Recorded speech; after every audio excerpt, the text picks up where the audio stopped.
Hi everybody, welcome back to Stormkeep. Oh, I forgot to mute your stream. You forgot what? I forgot to mute your stream, so I didn't get attacked. But I got attacked by my own voice. Now you know how it feels. Welcome back everybody to another episode of Isles in the Mist Dungeons & Dragons campaign. My goodness, we're on the 61st episode, I believe. That's amazing. We're in the deep into the third act. Lots of stuff has been happening. It's been amazing. It's been wonderful. And yeah, I think we're all trying to show off a particular shirt. If you want to stand up and show. It's Philip! It's what inspired Philip, because this is Philip. This inspired Philip. Mm-hmm. This is the, Philip. yeah. Inspired Philip. It's Philip. Phil. You have Phil and then Philip. Remember, Philip is just a shortened version of his actual name. I still can't pronounce it. That's right. I don't even know if you guys spelled it right when I told it to you. Did I spell it out for you? No. No. We can do that for the folks if you want. All right, spelling bee, everybody. Phil and Philip. What is Philip's full actual name? And don't spell it out yet. I'm not going to do it now. We're going to do it later. See if chat can spell it correctly. Yep. I don't think anybody's going to get it right. Oh, you want me to, okay, that's a good idea. Since I did say it before, I will say it one more time, and the chat can see if they can spell it correctly, but let's just say, I mean, just as a minor mini recap before the actual recap, don't forget that one of the party's plans for this week, from last week, was to try, once they got outside the barrier bubble, to try and reach out to Goo once again. And so hopefully, maybe that will be successful. We shall see. But before that, they have some, there's some stuff to figure out. Let's, where did I write that down? I have it on here somewhere. Shout out to Banana Tom for bringing Philip to life. Yes, thank you, Banana Tom. Shout Your out to art Banana is Tom. Fantastic. Yes. So, the word is polyphiloponic percepitude. Is that all one word? It's actually two words, but. Okay. Polyphilo. So, you see why your character called it Philip? Yep. right. Polyphilo. So, Perceptitude? So, Polyphilharmonic perceptitude?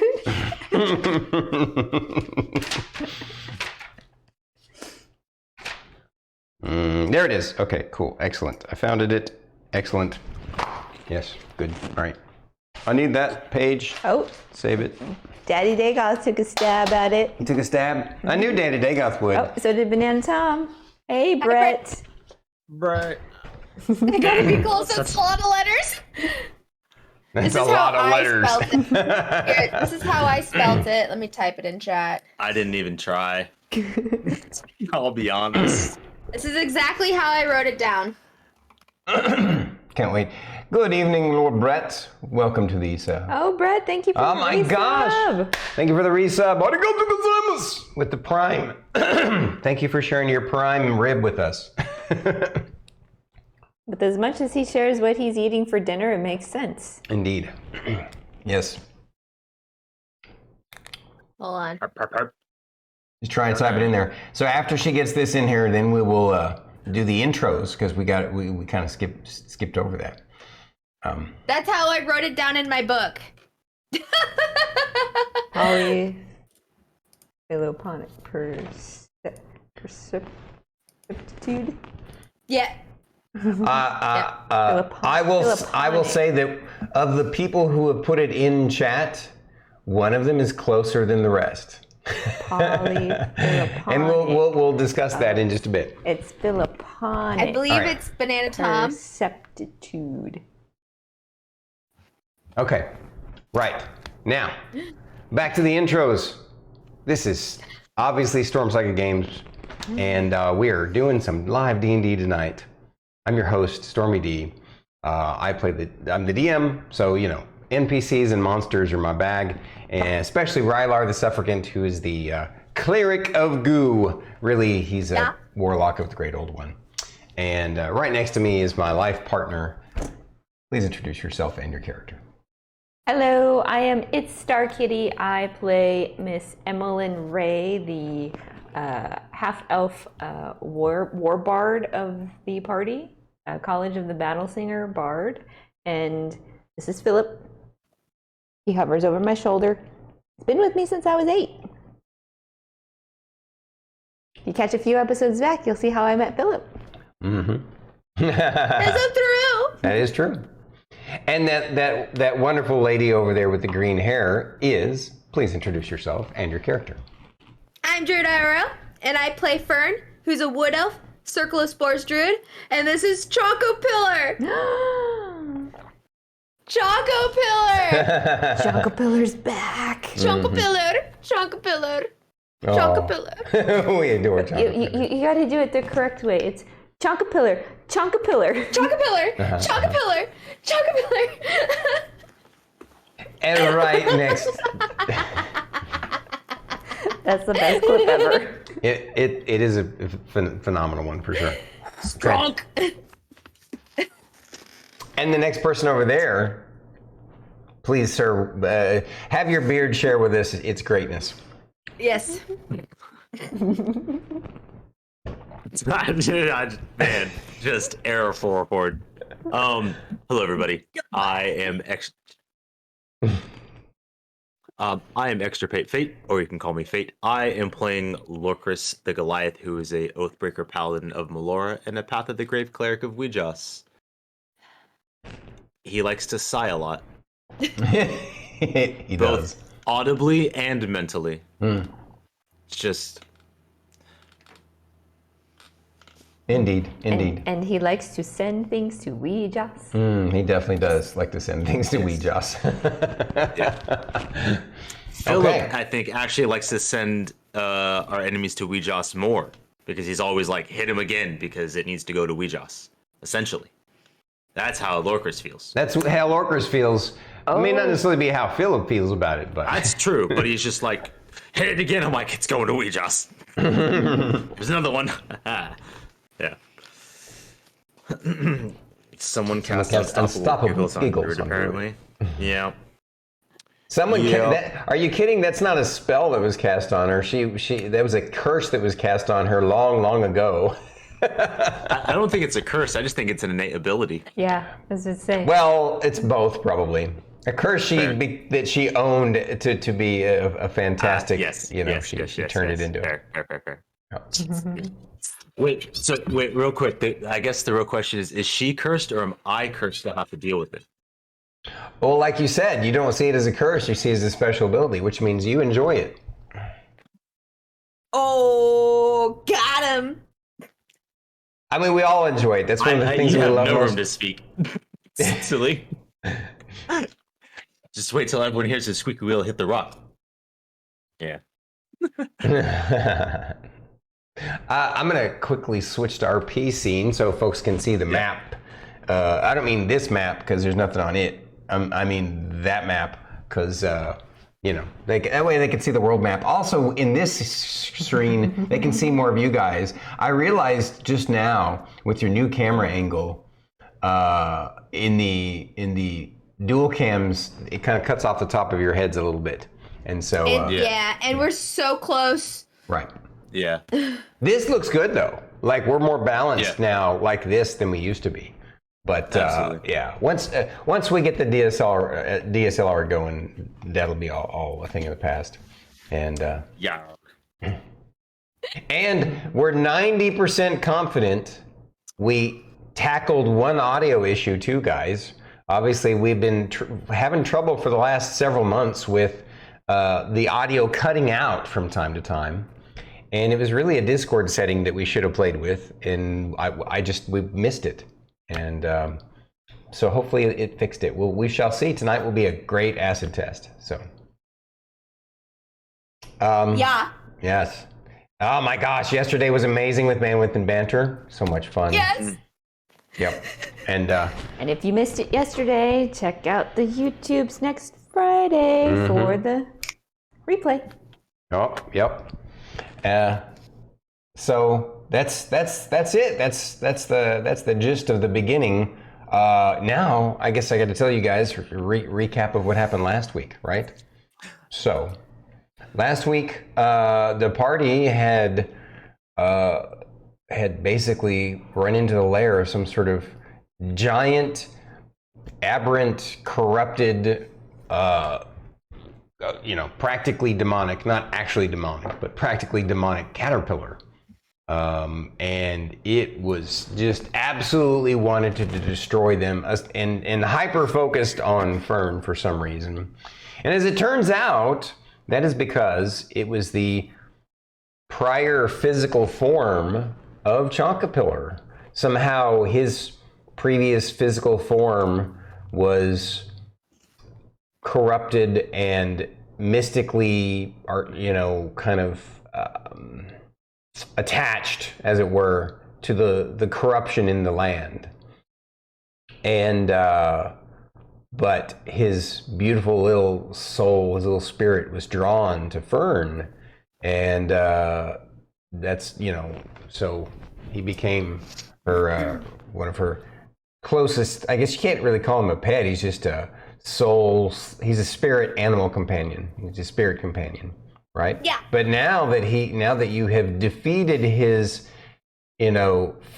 corrupted physical form that he was previously tethered to, he was able to freely transform and ascend to his ultimate form. And now apparently he has the ability to transform into multiple different forms. He pops in and out of existence. These tiny little bubbles pop and he becomes a big fluffy moth, or a big shiny dragonfly, and he for some reason he still can't quite remember. He feels like he has another form that's for whatever reason, probably because there's sort of a I guess you could call it a.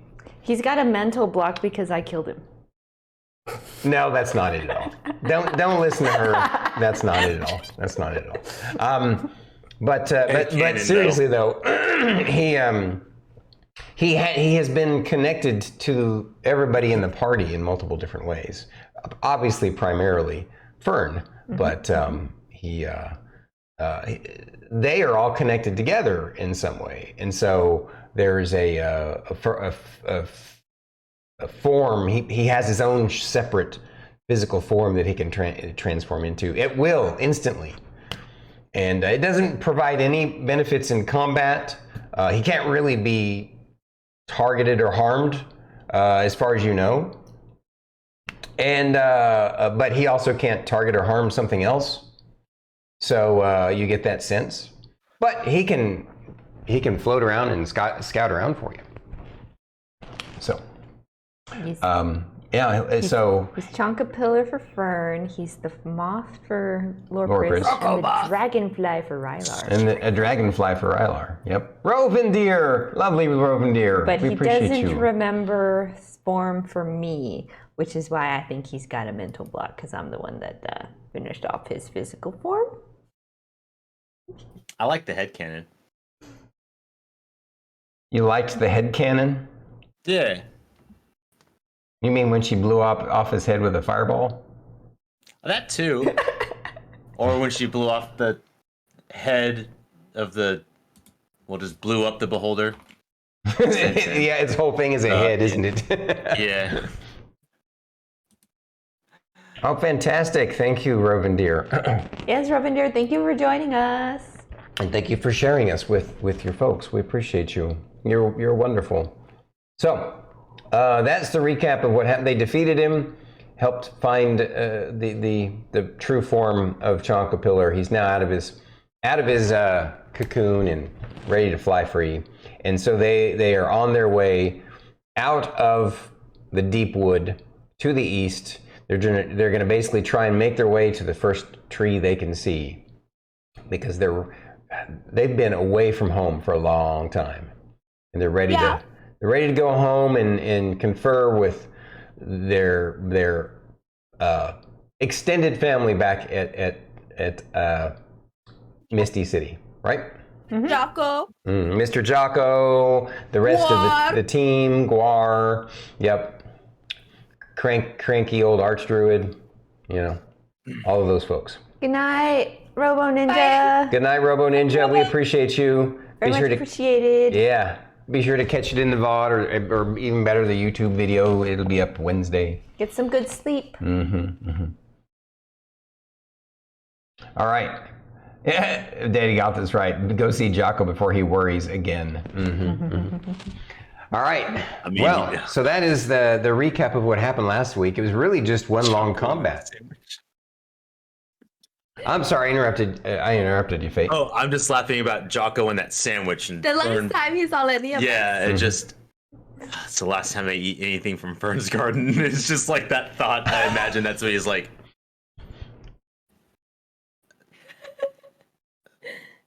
Seriously questioning, what is Fern growing in this garden?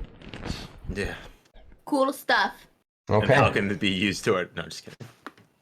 Let's see who gives a... So now this is the part of the beginning of the campaign where I have everyone share what stood out most to their character last week. So here we go. Emillynn Ray, you're first this time. Philip, does Chonkapillar hate us? Does he? Does he? He's got these cool forms for everybody else but me. And you. What's going on, Philip? What's going on? But, yeah, that's what Emmelynn's thinking. But she knows maybe Chonkapillar will remember and forget that I'm the one that took out his physical form. Anyways. You freed him. Yes, she'll have to start thinking of it that way, that she freed him instead of killed him. So, yes, biggest thing that stood out to Emillynn last week was the realization that, oh my God, that's why that big caterpillar was going after Fern so hard. It was wanting to take her with him. Yeah, it was actually Chonkapillar. I was not expecting that. Right on. For right you, on. Philip?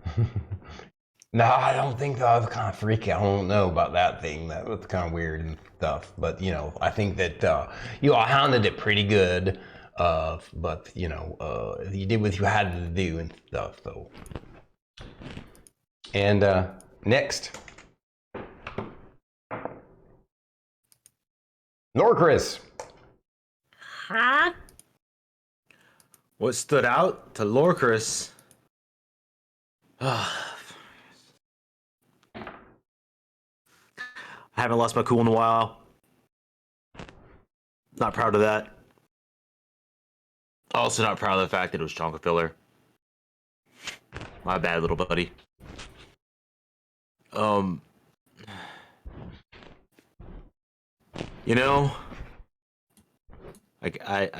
won't tell Fern that her lightning tickles. She feels so powerful about that spell.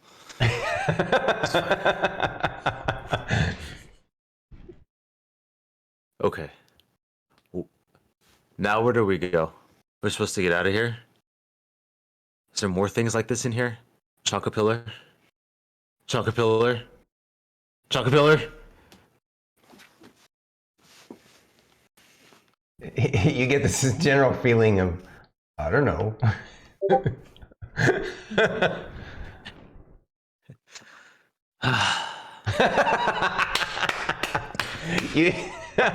That's a Lorkris. No truer statement has Lorkris ever made than that. Yeah. Universal. Very true. Very true. All right, Fern.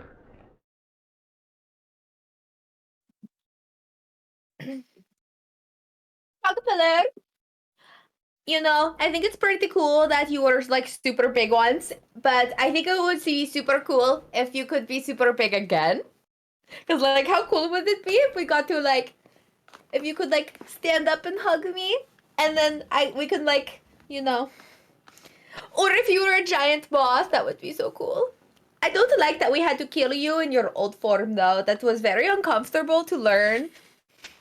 I'm pretty sure Miss Ray is going to be very upset about the fact that she had to kill you.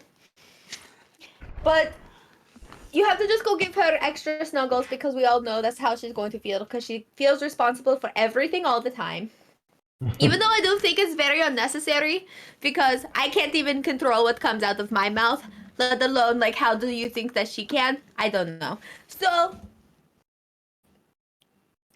Choco-Pillar.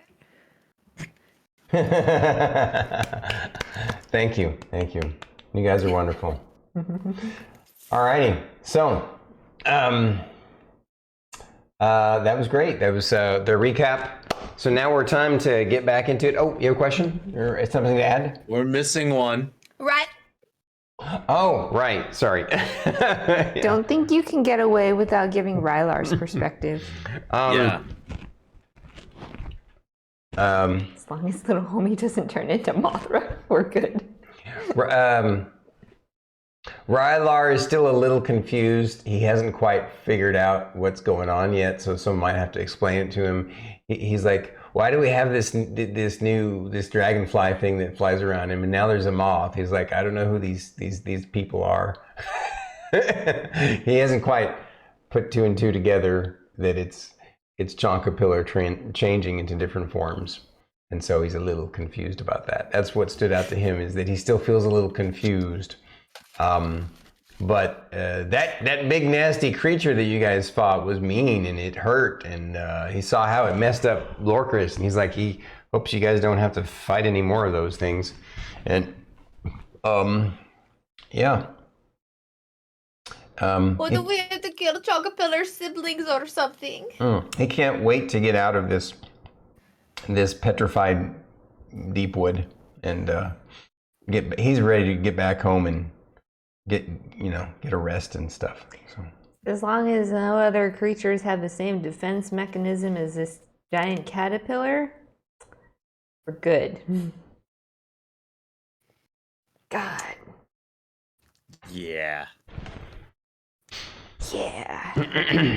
The acid resistance and the half physical damage. The resistance, that thing practically healed off of acid. Choco-Pillar's so strong and powerful, you guys.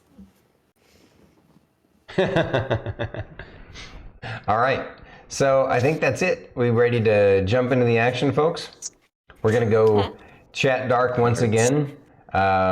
We appreciate you all, as always, for joining us for the 61st episode of Isles in the Mist. We love you and enjoy the show. Philip loves you. I forgot to start the music earlier. Well, I'm starting the music now. Philip loves you, chat. Like a smoke ring. You guys got to help me remember to start the music next time. I can't hear the music at all, so to us it's always the same. Yeah. So I don't. I guess I need think your about help it because I never hear. You can hear that, right? I can barely hear it. Yeah. Okay, yeah. Hey, Spiper, But I'll enjoy do the my show. best. Okay. I do my best. Viper, Philip loves you too. Mm-hmm. Just like he loves Banana Tom. He probably loves Banana Tom the most since Banana Tom's the creator. That is true. Same with Drunk. Maybe if you're talking about the drawing of him. Yes, the physical form of Someone Philip. else is the creator. I know. Yours. Yes.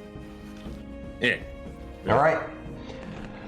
So, I believe you guys were pretty exhausted from that fight, and your intent was to rest and then head out the next day, and make your way quickly through the deep wood, going to the full map scene.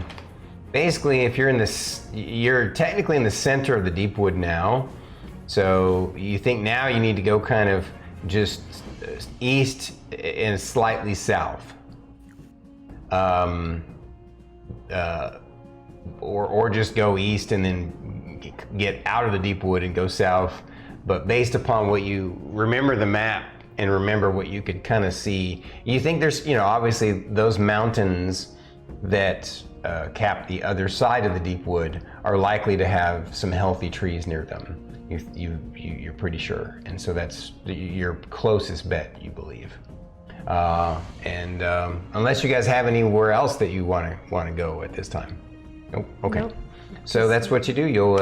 You'll the next day you'll use. It's gonna take. Wait. Yes. That night, before we go to bed, Right. I make another ziggurat with my wall of stone and everything. Oh, you still have And then- have. I still have spell slots, I checked. Okay, right on. So you're making another little ziggurat. Yeah. Mm-hmm. Yeah. And then.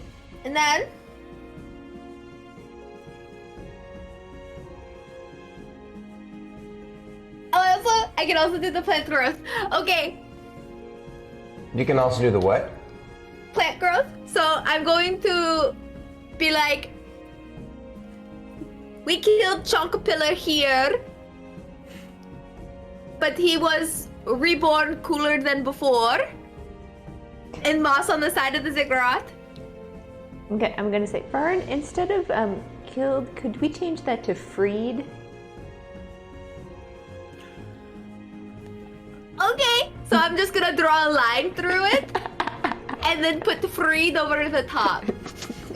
Okay. Fern has no concept of erase. No.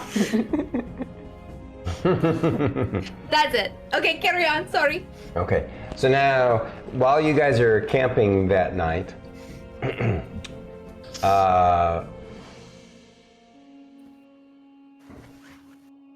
Rylar's like, "What's going on? What's going on with them critters? You got some new friends and new critters, Miss Fern? It's Chonkapillar. What? Yeah, Chonkapillar. Can you go to super fuzzy moth form? He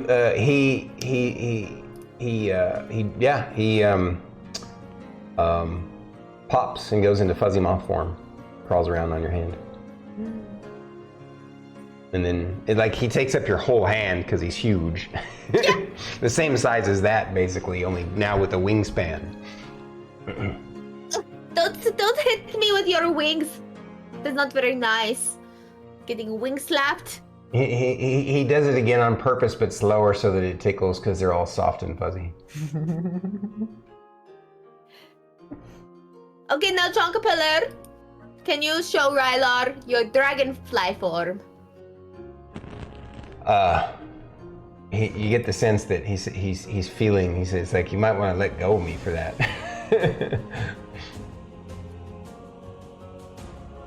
Okay. Okay, and so he pops into the dragonfly form and he flies over and lands on Rylar's shoulder, and Rylar's like, oh, okay, so he's like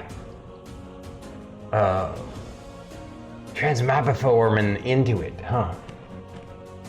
Yeah. Okay. Yes, he transforms. That's what I said, isn't it? Transmogriforeign? Mm-hmm. Okay. Of course. Yep. It has to be extra fancy for him. Oh, so why does he have those other two forms? Because he came out of his cocoon. Well, what is it about these forms? Like, why did he went over to Lorkris when he with the moth, and he came over to me in the dragonfly? Yeah, because you inspired the super cool dragonfly. Oh, I do? Yeah. Oh. Nifty. You were the one that inspired his super cool rainbow dragonfly form. Oh, I do want to amend that. I forgot to say, guys. Sorry, everybody. I do want to slightly amend it. The dragonfly form is actually more kind of a light, shiny, reflective, chromatic purple color. Oh, chromatic. I was about to purple. say. Oh, like that, like it's like purple, but it has that color shift. Right. Like almost like an oil slick. Yeah. Or Yeah. like It's like a blurple? dipped car. Yeah. Yeah. Yeah. No, it's more purple than blurple. It's more the same shade as his purple beamer. beamers, right? And the moth form has instead of that slightly purplish tinge that's in the picture, it's going to be a slightly greenish tinge, and he's going to have slightly green kind of shiny green eyes, almost glowing. Wait, there's a picture of the dragonfly? No, not the dragonfly. Oh. Of the moth form. Okay. Did I misspeak? I apologize. Yeah. I didn't find just find a really cool big dragonfly picture, close up. Imagine it almost all purple with a slight, gold kind of reflectiveness to it, and like a dipped car or whatever. Yeah. So dragonfly's purple. The moth is kind of what has green reflective eyes. Yeah, green reflective eyes. Like Lorkris. Yeah, kind of like Lorkris. Yeah. And for Do you Fern see how? and Chonkapillar form, see he's how all it's- green. Yeah, Chonkapillar's form, he's kind of changed a little bit. He's actually kind of a silver color with a hint of green. Oh. So, and of course some other colors in there too, just like, the one that she has. So, show him. That one, yeah. His little feeties. Yes. Yeah. Apparently Chonkapillar's physical form ignored the crap out of me the entire battle. You, yeah. So Rylar's like, so why is it that, why does he have these special versions of himself for us? Because you guys are very special to me. Well, how come there's not one for Myth Ray? Oh, he'll get there eventually. He's probably pretty tired considering that we just killed his former form. Say what? Yeah, that giant caterpillar that tried to kill us? Mm-hmm. That used to be Chonkapillar. Well, Chonkapillar was in your backpack. How's that work? So that was a real Chonkapillar. That was him when he was like an actual alive thing. But the spirit of Chonkapillar is this.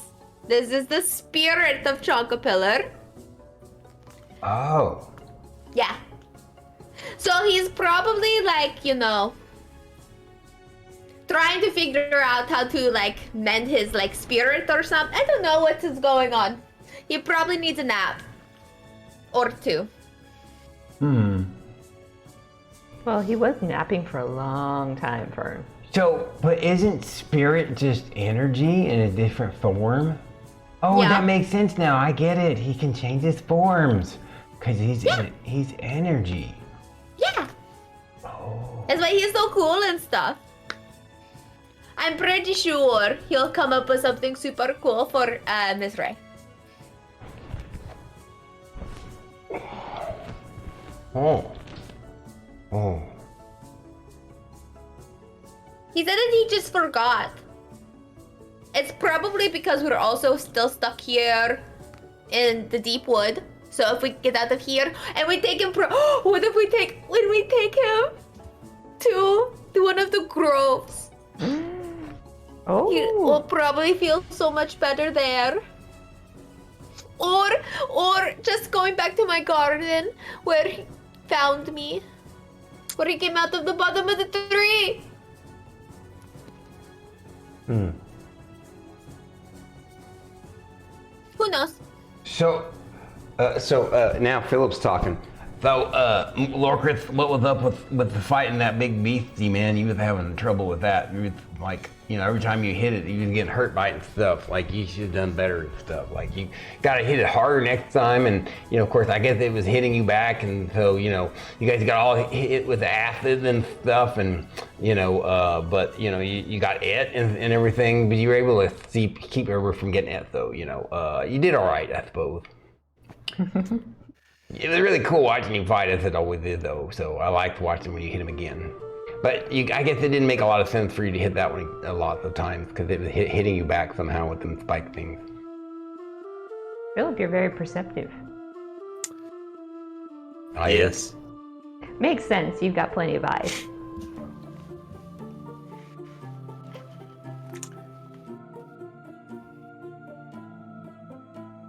Any given day. And he's just gonna kind of sulk. At that point, when you're over there sulking, Chonkabiller will turn into moth form, and he'll come over and he'll crawl all over your shoulder, and he'll cuddle you and try and comfort you. You can feel his emotions His as little he's antennas. trying to comfort you. I can just see his little hands just tapping on your shoulder. There, it's okay.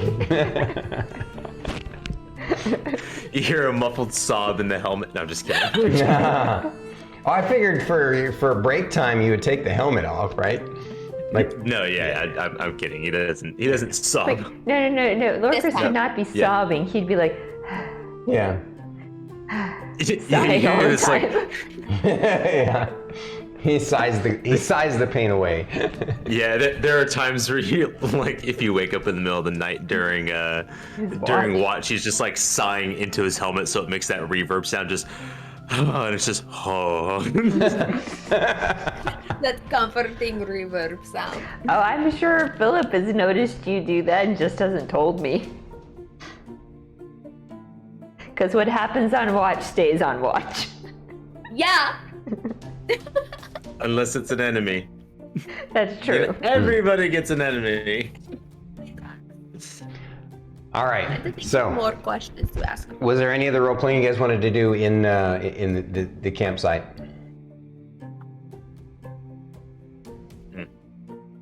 Okay. I'm good. You're I did. what? What are we doing? Write it down. Oh, No you're wonder. writing notes. So, well, okay, this is the reason why I couldn't find it, because I'm looking for my handwriting, not yours. Yeah. Yeah. So Druid did write down what we had talked about to replace my aura of hate that would affect all undead. Yeah. It's just, it was in her handwriting, so I didn't think to try to read it. Write it down in your own handwriting right now, so you don't forget it. Okay. Or type it into a document, something. Like you have, you could type it in Discord to me or something. But Yeah. what? I'll write it down in my little notebook, and then I will share it. Cool. Well, now that you know, did she write it down enough that we know what it, the deets of it? If I can read her handwriting. It's aura of guilt. Yeah. Any fiends or undead within 10 feet take a penalty equal to the paladin's charisma modifier. You went a little too fast there. Oh, we'll send it to you.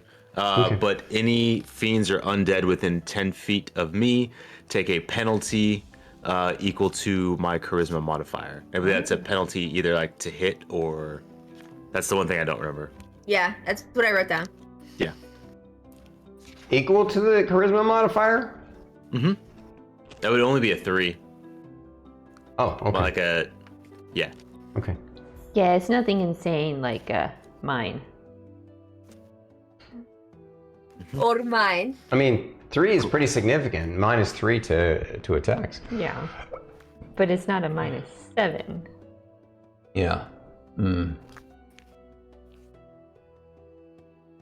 Cool. Or a 6.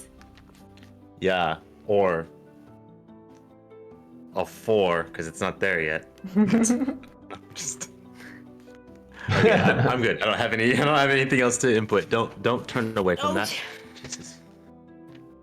All right, so you guys, it's a completely quiet, uneventful night, like super quiet, because obviously in this forest nothing has grown here forever, and you get the sense that dark Chonka killer form was somehow sustained by the, necrotic energy of the whole corruption of the land, as it were, and it probably would have died over time, but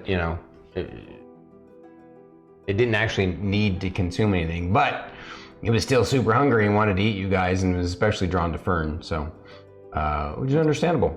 Drawn to Fern or Fern's backpack? Who knows? Maybe both. Same. Yep. So the next morning you head out, and I mean we're talking probably 100 miles of travel. So like 2 days, 2 days and a couple of nights, 2 days and 2 nights of travel. You guys eventually, like it gets tiring and exhausting to traveling so long, right? In this dark, oppressive, where she's just constantly just moving forward, even just holding her arm up gets tiring, right? So you got to take breaks, so it takes a little longer. But I mean, you still make good time. But just to hold the nodule up so that it will part the bramble wall. Eventually, I mean, I'm gonna actually, for the second day, I'm gonna have you guys roll Constitution saving throws.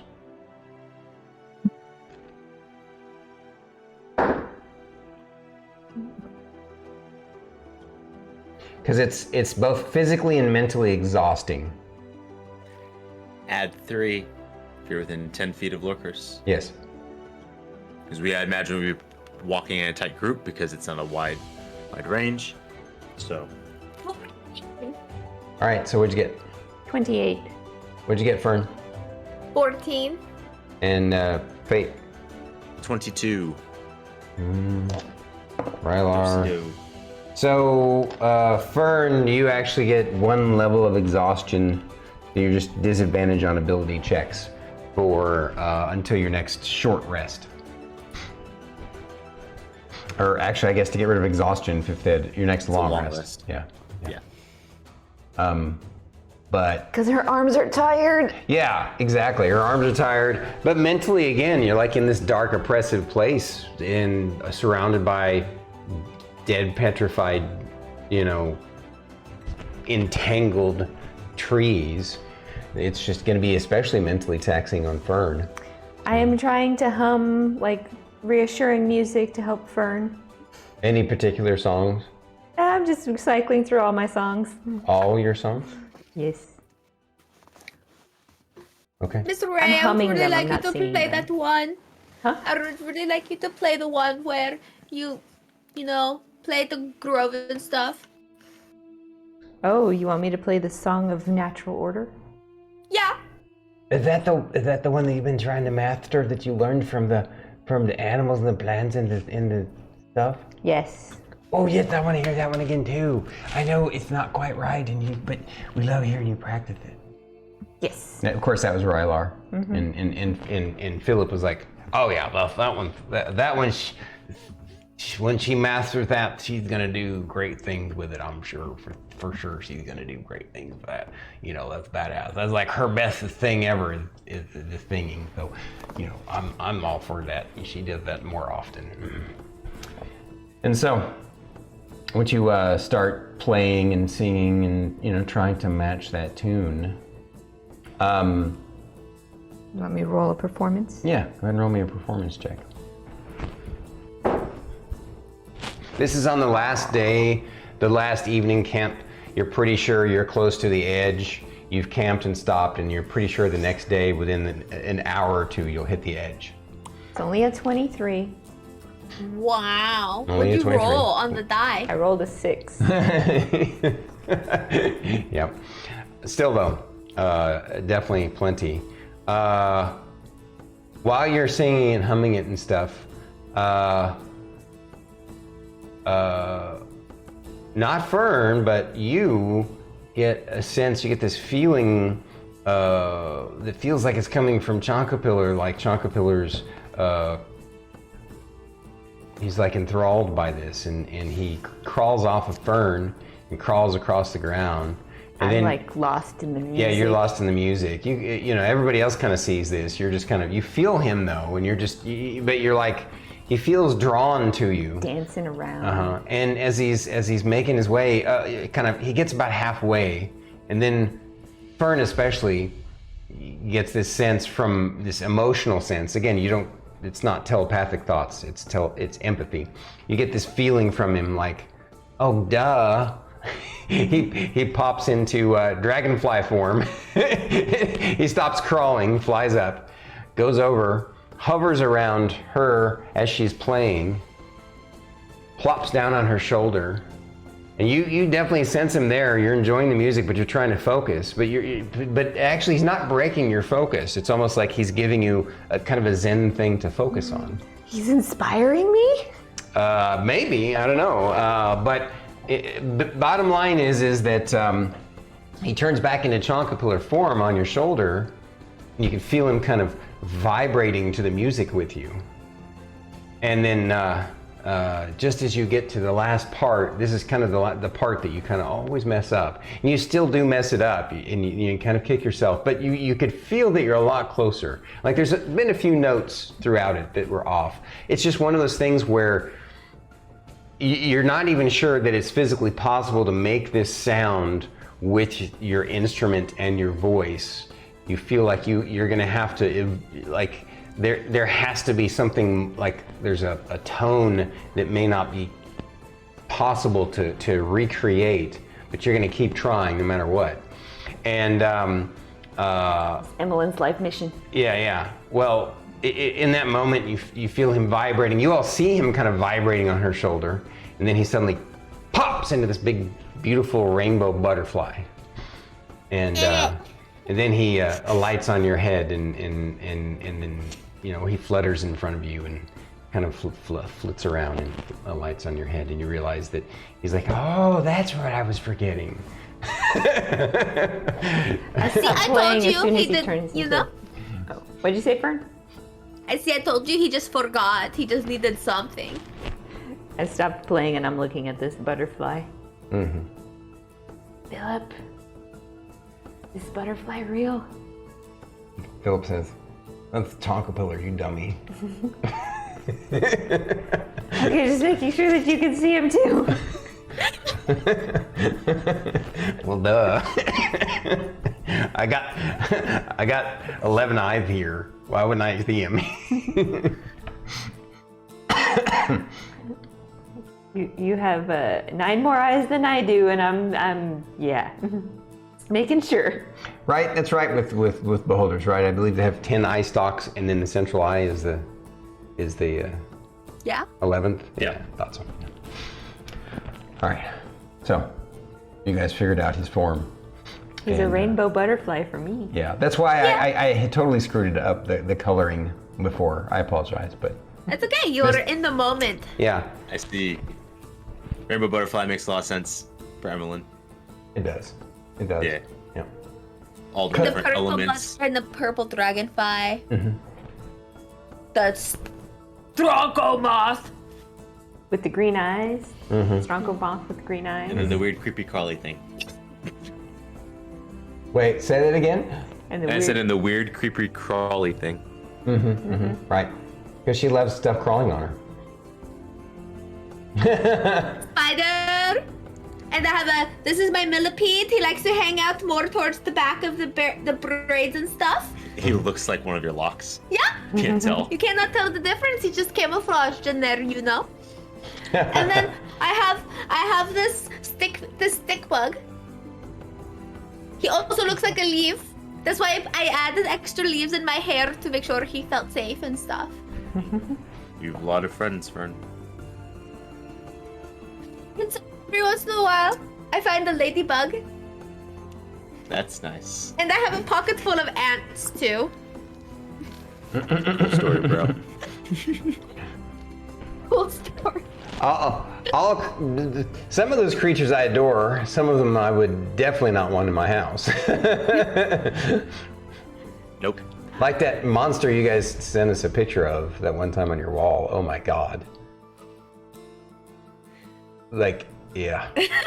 Anyway, we won't discuss that. I don't want to give Aries nightmares. So. Oh, it's okay. I sent Aries that picture too. So. Yeah, that you was. remind him of it. You that were was a horrible friend. Yeah, I'm a horrible friend, and you sent him the picture. Well, that's like what an asshole. I need to go on the AIAH thread in Reddit.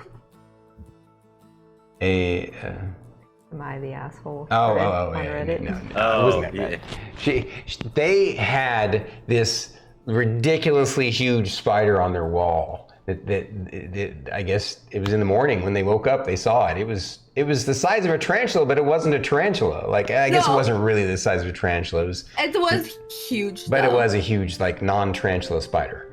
I literally heard it's it pop. great because we trying to move on from it. Because I heard it physically pop. and you continue. Yeah, sorry. At any rate, Sorry, Aries. she sent it to Aries. Yeah. And then she sent it to me. I'm like, sorry. ooh, I couldn't even stand looking at it. And it's just a picture. Like, what the hell? Apologies, Aries. Nah. Apologies. It's all right. It's all right. Yeah. And anybody Love else? you, yeah. Aries. Yeah. So why did I even get off on that tangent? Because she was talking about creepy crawlies all over, yeah. all over Fern. Oh, in a pocket full of ants. Like that's a bunch of ants in my house is like instant go buy stuff to kill them kind of thing. I don't want ants in my house. Spiders or ants. Yeah. I told you how I had a whole entire, like, Colony of ants move into one of my house plants, right?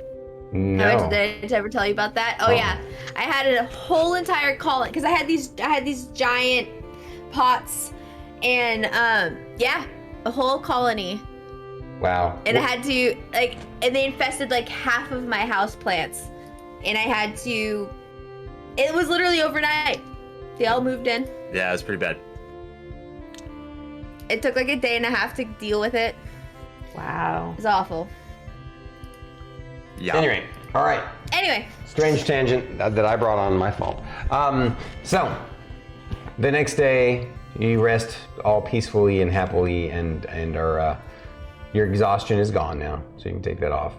And you finally break, you get juiced up just enough, excited enough, because now Chonkapillar has all 4 of his forms, and you guys make your way to the edge of the deep wood, and it breaks free into the light, and you see, obviously, just like before, about a mile of dirt outward, right? But then beyond, in the distance, you see, real quick, looking at the full map, you aimed it pretty damn good. You're really close to some hills right at the edge of the mountains. You see grasslands in the distance and a copse of trees right at the edge of the hills, not far away, probably within a half a day's walk. Yay! And sure enough, on this side of things, you look up north and you see that those hills in the distance, right? Just to the east of the deep wood, but at the northern edge of them.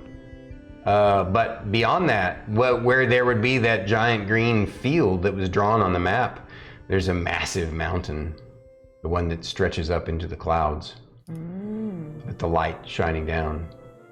Like the clouds spread out around it and have a ring around it, and so it's like you definitely can see the light shooting up into the sky, and just kind of the light kind of dripping and cascading down the top of the mountain, at the very top of it. It definitely, I'm gonna have everybody roll me a wisdom saving throw again.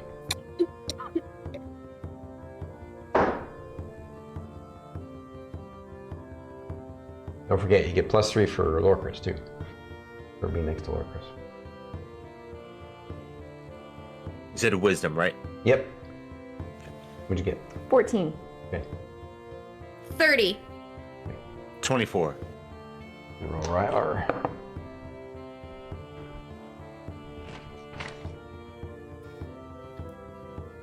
Oh wow, I guess you guys also would have done some healing, right? Oh no, wait, this is 5th ed. Healing is easy in 5th ed. Or at least the version we're using, right? Mm-hmm. Yeah.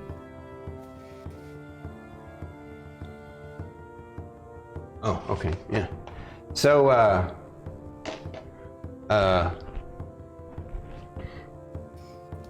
Emillynn, you're everybody feels very curious about it, but Emillynn, you're feeling very drawn to it. Like you have this feeling inside that maybe that light at the top of that mountain might give you just enough understanding to help you master not just the song you're trying to master, but all music.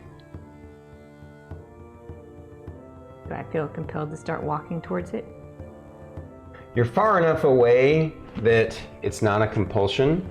You just feel like you definitely it's not going to be like a force thing. Something's taken over your mind or anything like that. Okay. But you definitely feel drawn to it. Like again, you all feel curious about it.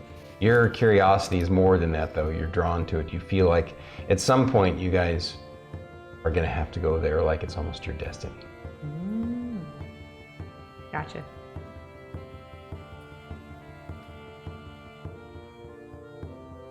So, but what do you say to the group?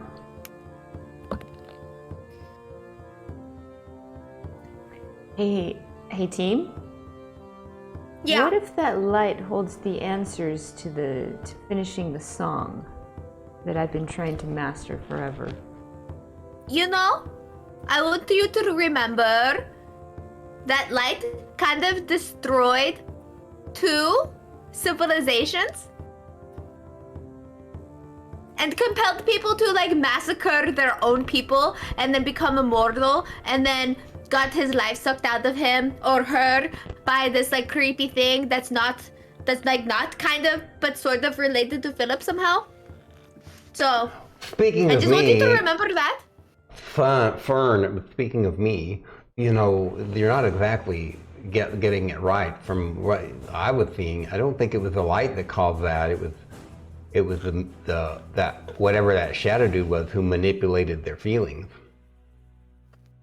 But I'm just saying, we need to be very careful of that light. It's super cool and I'm definitely intrigued, but I definitely think that, no. Go ahead and roll me another wisdom saving throw. Let's add 2 points onto my last roll. So 16? Yeah, I mean, technically, I was also giving you a bonus because now Fern was giving you some logic to talk you out of it. And you basically come down from the compulsion. You still all get the sense that you're very curious about it and that it's obviously important and that you all know that it's going to have some role to play at some point. And maybe deep down inside, unconsciously, you all think that you may have no choice but to investigate it at some point. We're gonna have to head towards the light. But not now. You're gonna get to do it. You all are in this state of mind now where you're like, we're gonna tackle that when we're ready. When and if it's important. Yeah, so as soon as Fern gives me the logic, you see Emillynn go, sorry, that light's very compelling. I felt it too, but then I kind of remembered, the lady that kind of turned into dust.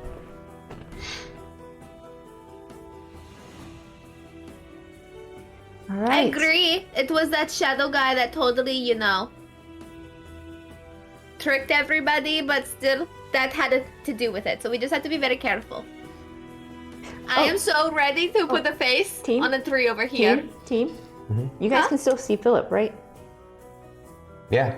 Well, he was just talking with him too. Just making sure. His eyes go wide, like, Oh, no. Can they? Where's Philip? Rylar's like, what? You can't see him? I can see him. He's right there. Lorkris, can you not see Philip? This- It's gonna hurt Philip's feelings if you can't see him anymore. You see Philip's eyes go.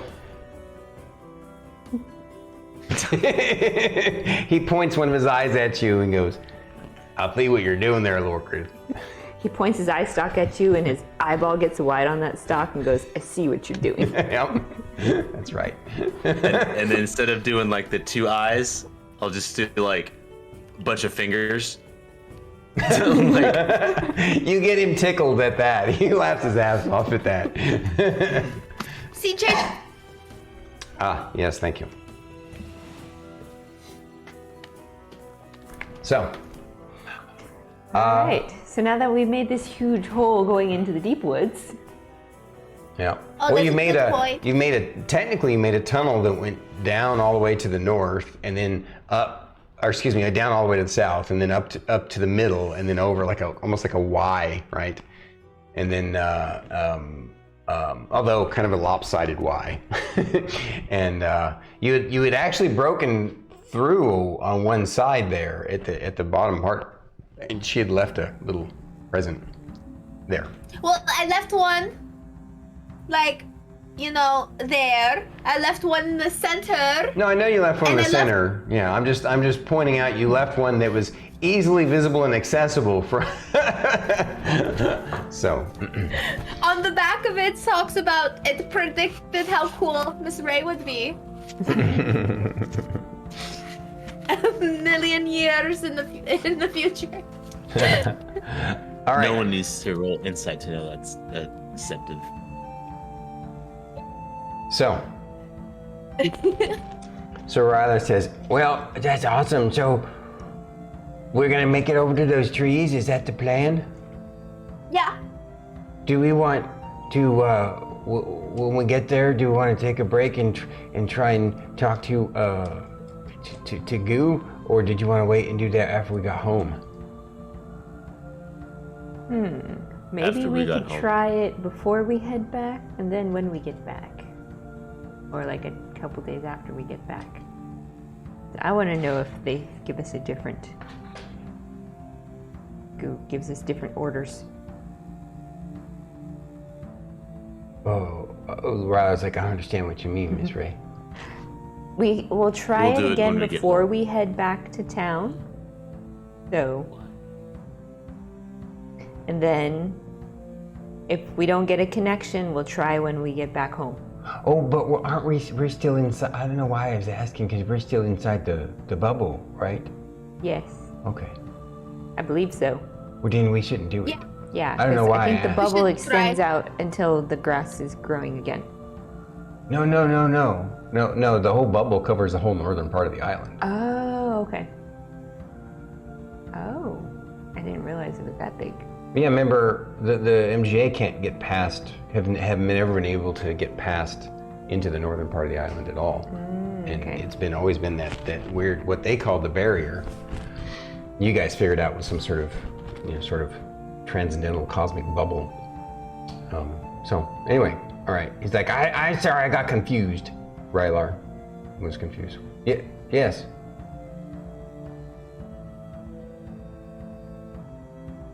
Where do we leave our horses again? They're at the tower. I think we should make it to the tower first. Get our horses, and then go home. Can we, hey, Miss Fern, can we take the horses through your tree porters? We had to be very quick about it, but I'm pretty sure we can. I like that word, tree porter. That's what you should call it, Fern, a tree porter. It is definitely a three-porter. Porter. It's hard. That's a hard word to say. Because, okay, so I will say,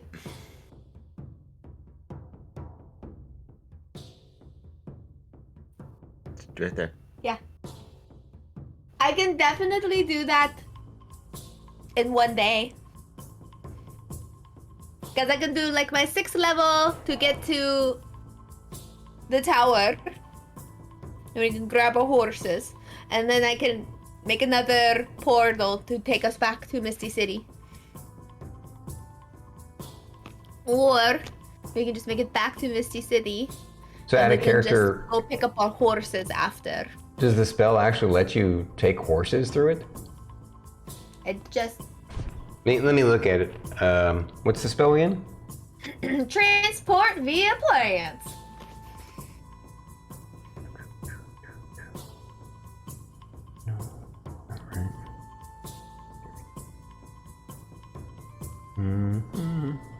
Yeah. For the duration, any creature can step into the target plant and exit from the destination plant by using 5 feet of movement. It says any creature. A large or larger inanimate plant and another plant at any distance on the same plane of existence. The spell creates a magical link between a large or larger inanimate plant within range and another plant at any distance on the same plane of existence. You must have seen or touched the destination plant at least once before. For the duration, any creature can step in, so as long as they can fit through it, step into and exit from the destination plant by using 5 feet of movement. Yeah. Okay. So, no, actually, so you see, Rylar kind of has a computing moment. He's like, and Philip says, I don't think that's gonna work though. Do you really want to be taking the horses into your garden? I will for Lorkris. The horses want to destroy it, and even if they did, it'll grow back. Plants are resilient, you know.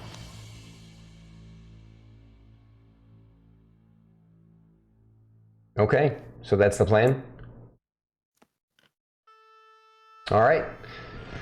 Well, the land is empty in this area.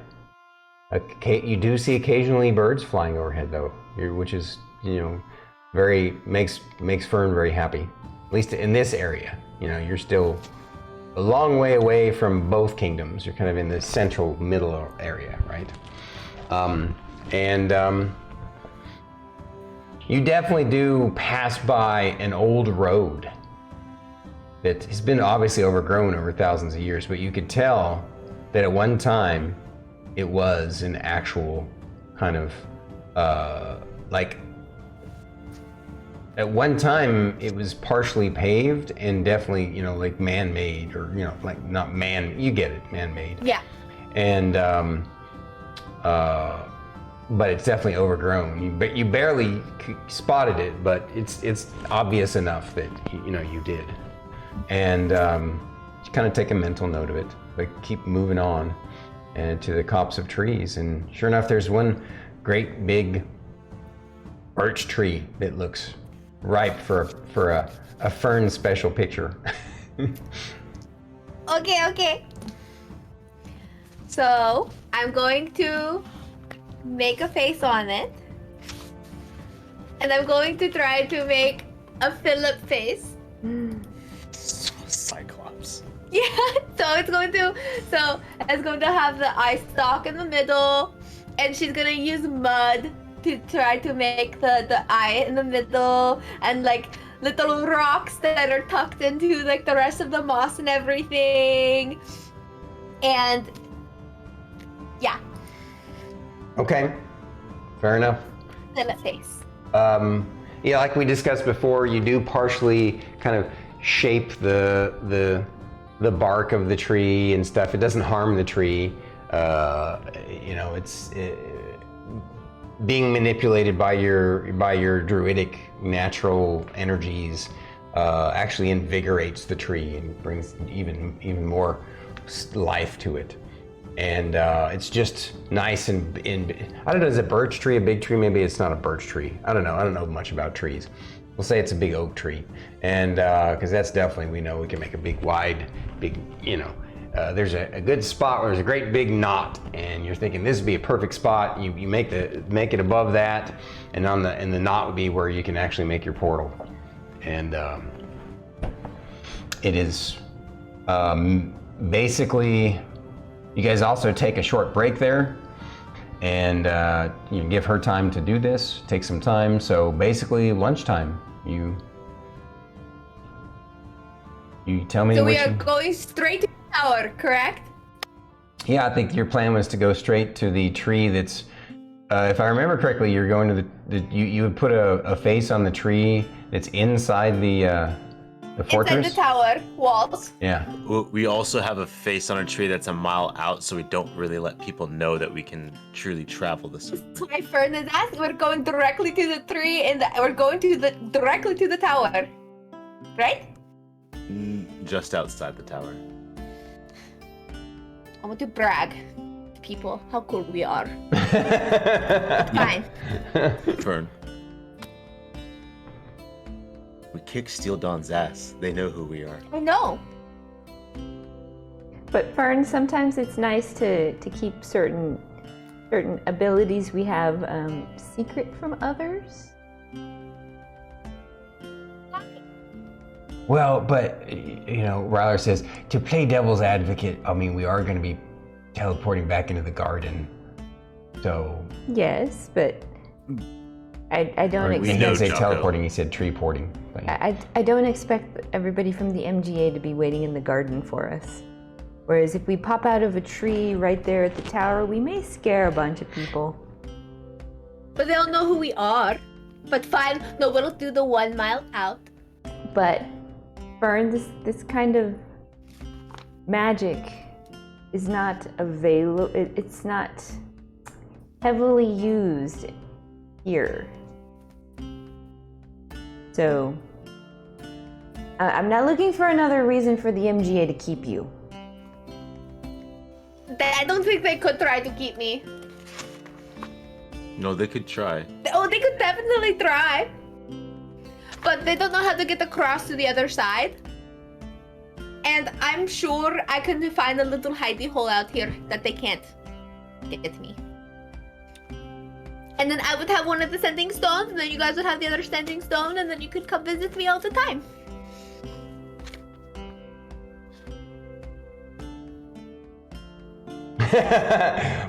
By the way, who has what sending stone? Just out of curiosity. Not that it matters, I just want to know. I have one. You have one, and he has the other? Okay, all right. Okay. All right. So, your plan is to teleport. So, you create the portal, the tree portal. It works just like it has before for you guys. And you all step through to the tree and see in the distance the... I mean, I guess you would have put it in a way, you know, I don't remember that. Where was that at, actually? I mean, I believe that I believe you when you said you did that, but I just... I have a list of all the trees that I made the face on. All right, right on. I think, yeah, I mean, it's cool. I think it was, where, did you put where in kind of what direction it was away? It just said 1 mile from the tower. Okay, So I remember you guys it's doing that it. little... I don't remember why, but I remember you doing it. No, because nobody wanted me to teleport in front of people. They're like, no. Yeah. Oh, when did you use... Wait, now I'm confused. Oh, that's right. It's because you figured out the the teleportation stuff before you used it to go through the barrier. You went back, that's right, you went back home, and then you decided, okay, we're gonna take the... Yeah, all right, I remember. Yeah, she teleported through the tree in that one grove. Right. She showed up in the garden, and myself and Lorkris are freaking out. Yeah. And Mr. Jocko lost his lunch. Not like... Yeah. No, Mr. Jocko was questioning his sanity. And dropped his lunch, yeah. And then you decided to go ahead and make, to travel by horse to get the horses to the tower. Yeah. And then, I remember now. Thank you for helping remember. I'm pretty sure we traveled by horse to the grove, like Jericho's Grove, the one nearby Misty City, and then we teleported out from there because we didn't walk the whole way to the tower. No, so we figured out how to do the thing at the Forgotten Falls. Uh-huh. And then we were like, okay, well, we need to make sure our horses are safe. So we grabbed our horses and we took them all the way back to the tower. Yeah. And then we left from the tower. When we made because there was a face already, the ugly Lorkris face is inside of the tower walls. And then everybody was like, no, we can't do it in front of the people. And Fern's like, fine. Right, So I said you found a copse of trees. And then we teleported back to the face because I made a face on. It was the Upper Falls face. That looks like Daxon. It looks like Daxon. Got it. Thank you. All right. Appreciate you guys.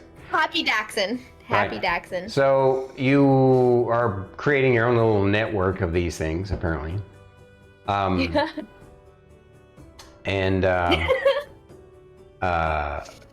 keep count of them for me, please.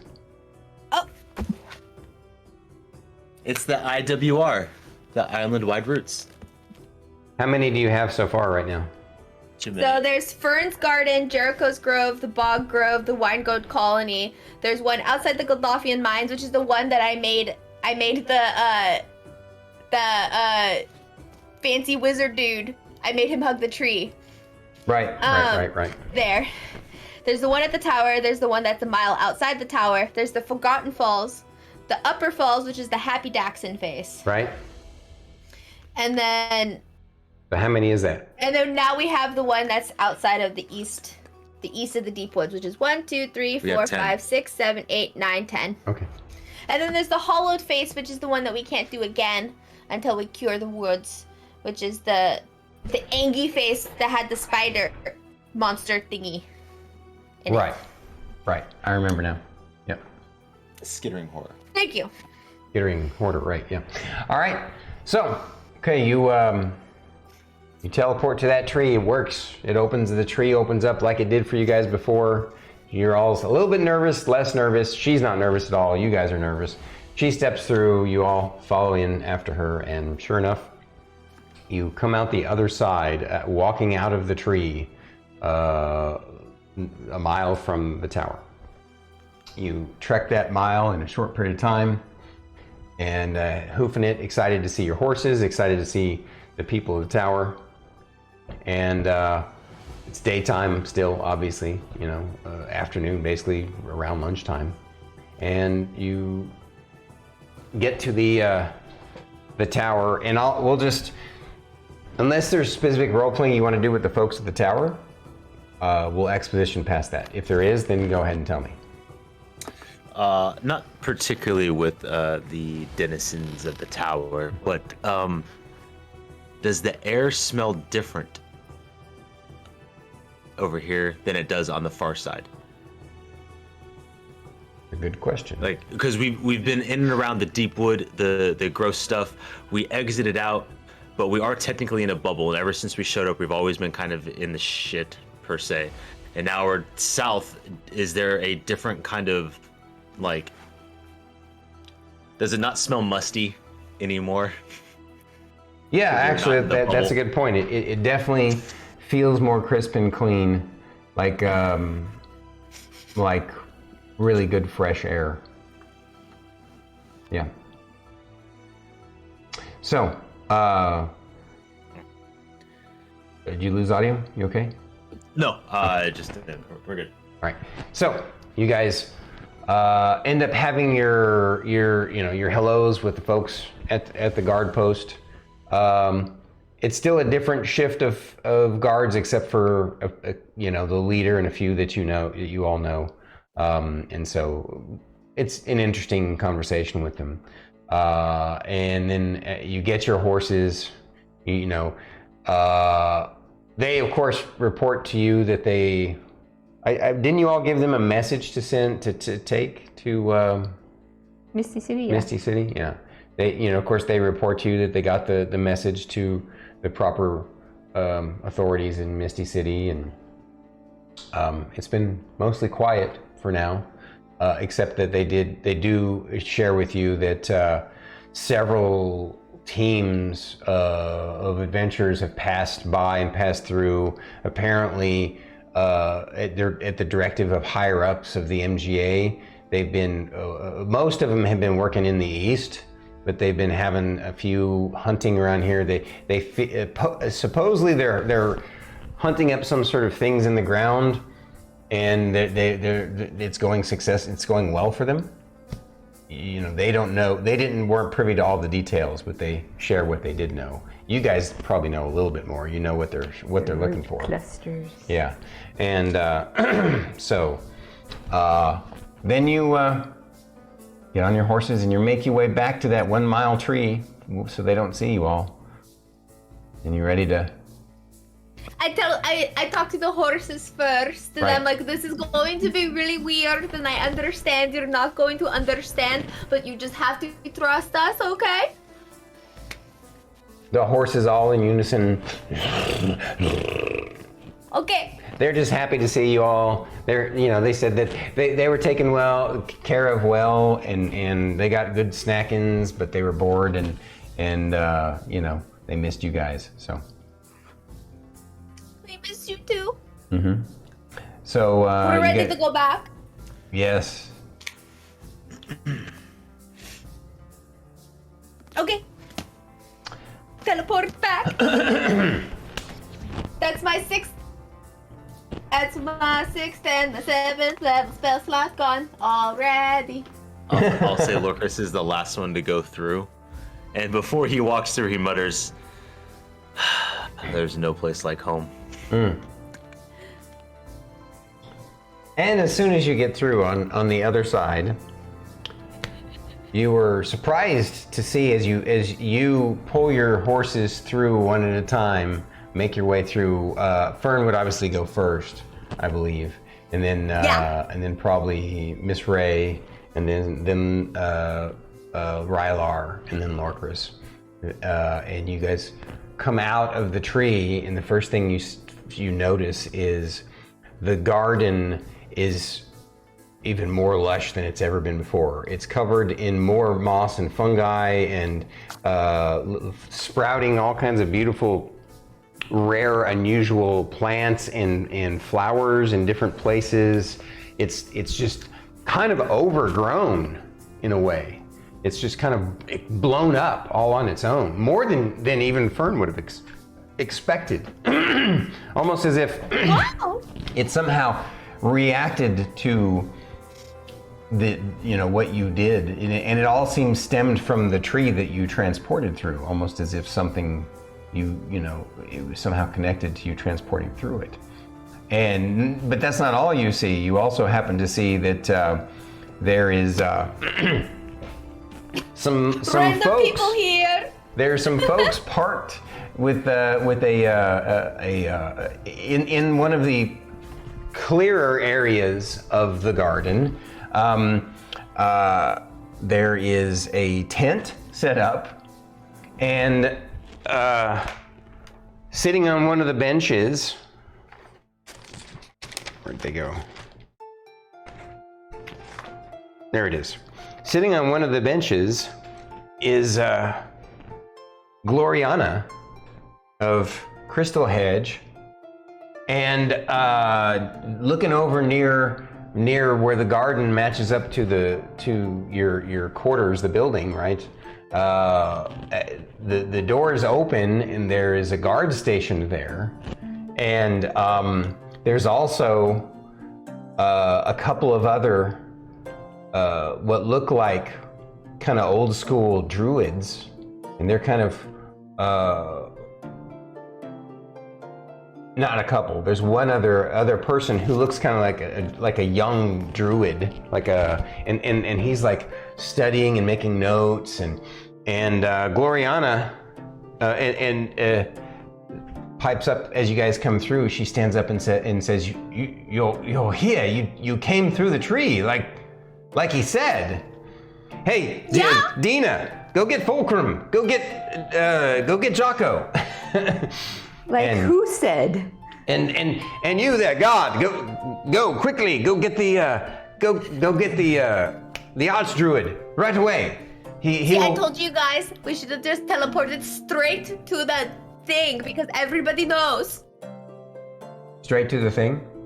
To the tower. To the ugly Lorkris face. Oh. Why waste 2 miles of walking? But we need the Well, but you went to exercise that. You went to the tower and you met with those guys, and they didn't know anything about it. There was nothing going on. Yeah. So, obviously, the sense that you get from this is that after what happened, Jocko probably reported it either intentionally or accidentally, and then immediately the Archdruid and the MGA were like, okay, we need to research this. We need to see what's going on. We need to have someone 24/7 there to watch the tree. So all the weeks that you've been gone, they've had Crystal Hedge working with. Well, they just immediately start talking to you guys, and Gloriana fills you guys in on this is exactly what's happened. They've had you guys. They've had this place guarded 24/7 in case you guys came back through the tree like that. And Gloriana, before we go into anything else, can we get our horses stabled, please? oh, of course, she motions to the Druid, go get one of the other gods to get their horses and take them back to the stable. Nobody mess with my garden though, right? No. The Druid says, no, my lady, no, we wouldn't dare touch such a thing. The Archdruid didn't want us to touch a thing other than study it and figure it out and see what's going on. So we want to preserve it and protect it. It's wonderful. What's happening is here is wonderful. Did you tell the plants you found them beautiful?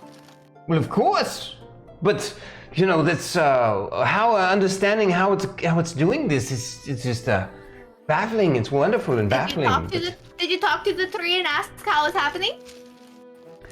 Well, the trees, they don't really explain things very well. I'm sure you're aware that they don't necessarily think of things in the way that we humans do. So Yeah, but you have to put yourself in the tree's shoes and try to understand the tree.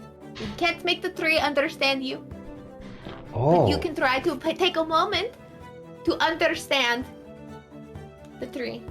You have to the just Archdruid has told me that, but I need to work on that. Well, If you want help, I can help you. Well, that would be wonderful. That would be wonderful. I'm sure the Archdruid will be here shortly, since the god would have wanted to come here. What's your favorite plant in the garden?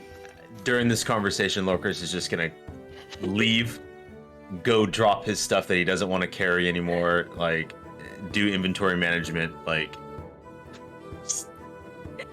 a well-deserved rest. He's gonna go grab him an ale from the Gilded House. Yeah, my ears are gonna take a short rest from Fern.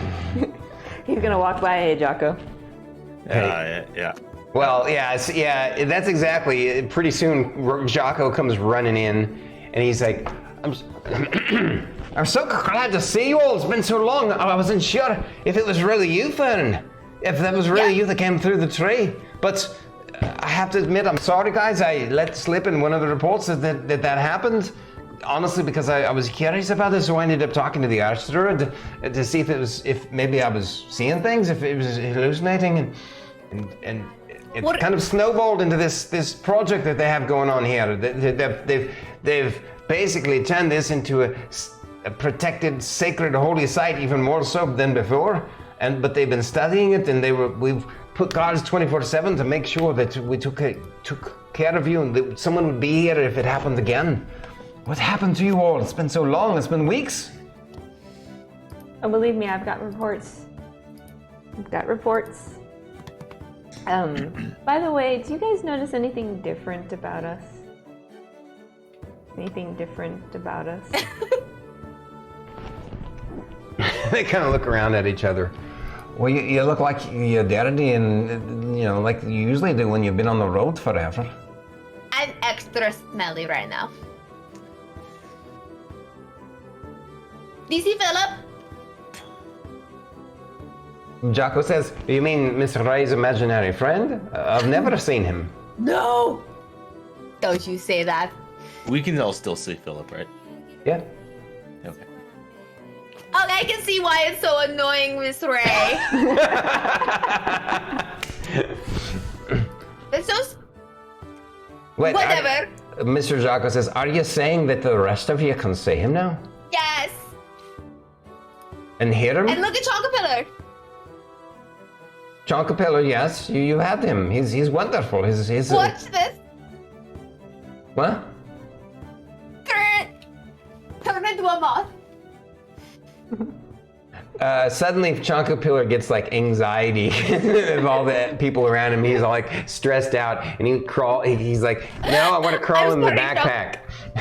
I'm sorry, Chocolate. We'll do it in private later. Sorry. Anyways, I'll let Miss Ray to fill you in because I'm way too excited about all of the things. And I'm gonna tell it out of order. Which, they need to be told in order. So Miss Ray can tell you. We should probably wait until the Archdruid gets here, because I'm sure the Archdruid will want a full report as well. Mr. Zucko says, yes, indeed, that would make things a lot easier. He should be here soon. Can we move into the mess hall, because I'm hungry. Of course. Yes, I'm sorry. Let's get you. Yes, in the tired. in Gloriana, and now Fulcrum comes in from out, or comes into the garden from the barracks, and Dina comes out of the tent, and during this conversation, and so they all want to shake your hands, but you're all like. They're happy to see you and huggy and stuff, and you're all like, no, we're dirty and stinky and from the road, and we need to eat. And nope, Fern is hugging them for sure. Okay, Fern is taking care of all that. Well, and as soon as you try hugging them, they're all like, they don't want to hug you very long. They're like, yeah, I'm no, she knows why. She knows why, so she's gonna be extra like hug and rub, and she's gonna like rub some of the dirt off onto them just to prove a point. Because it's funny. Lorkris is already gone. He had literally passed Jocko, and it, in that moment, Jocko was like, and he's like, you just pointed, and then you're like, go talk to Emillynn. Go talk to Emillynn. Yep. Yeah. I want a bath. I want some food. I want a drink. I'm gonna relax. And yep. And then so Fern takes care. Like they basically start filtering you guys over to the tavern part. The bar mess hall part of the guild hall, and of course, Fern is discussing things with them, but basically eventually you all make your way to that area, and just to help folks out, Rylar, he hits you with prestidigitation without you seeing it, so that you don't smell as bad for the people. And she's gonna. No.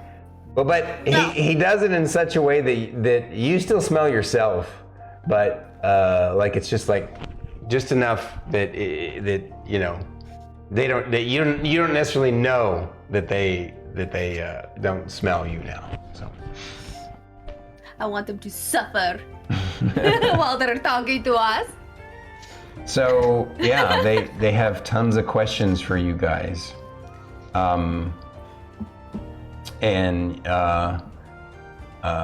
So do you want to rest first and answer their questions after? It's very soon the Archdruid shows up. Fern's ready to go, but you like pull her away, and you're like, eventually you're like, okay, give us at least a couple hours to eat, drink, and rest for a bit, and we'll give you guys the full story. And, I've got several written reports too. Yeah, of course. I write these reports. Fulcrum and his team, they're grateful to see you again. They're happy to see you again, and they're actually, believe it or not, they're not resentful about being assigned to this duty. They've actually enjoyed it. Like, it's been a nice, relaxing thing for them to be here. Because remember, their friend, you interred him here, so they've been very happy about this whole thing. And now they are ready to get back on the road, if they can get a fourth member. But they explained to you that they've been working hard during this time too, to try and interview potential people within their own guild, who could fill in for Ferdinand? No. Frederick, yeah. Sorry. I have lots of names in my head, remember? I know you do. I'm teasing you. It's okay. He Question. Yeah. Is this about to be a roleplay heavy segment? Not necessarily. It just depends on you guys. If we want to have you guys, I don't know. I don't feel like it would be necessary. We can talk about that real quick. So the reason why I asked is because if there's going to be a bit more roleplay involved in this interaction, I feel now would then be a good time to take a break. Because I if concur. we were to dive into it, Yeah. I feel like we would just go. I think that's great because there's going to be lots of stuff that you're going to. I feel like a lot of the stuff that you guys did, we don't necessarily have to roleplay you sharing with them, you giving your report, unless you want to, right? But there is stuff from their end that you guys wouldn't know that we will want to roleplay. So I concur. Let's go ahead and take a break now, move into intermission. So. There. Hello, everybody. Hello. Angry Angel, hello. Welcome back. The Lion Camaro, is that right? The Lion of Kamar. Is that an E or an O at the end there? It's an E. Oh, Kamar. Okay, Camaro. Yeah. I like it. It's cool. Even if I can't pronounce it. It's a badass name. BRB. Welcome into the channel. And Somni Nights says we should make roasted marshmallows. Hello, chat. How is everybody? It's good to see you all once again for another episode of Isles in the Mist D&D. Episode 61. We're now back in town. And yeah, there's going to be a lot to report. Archeros! Greetings to thee. Welcome in again, sir. You gonna take your break? Yes. I'll entertain the troops while you're gone, and we'll swap places. Wow, the party's been gone for weeks in the northern part of the island. They've accomplished a ridiculous amount of things in a short period of time. So, well, I guess long, short, I guess it's relative, right? But it'll be interesting to see what has transpired in Misty City since they've been gone. And yeah, I think ideally there's going to be no need for them to, share everything, unless we want to have sort of a mini recap episode, which I guess we could do. We'll discuss it with the players when they get back. So, thank you. I appreciate that, Archeros. Yeah. So here, I'll switch to a different scene just for a second so you can see them a bit better.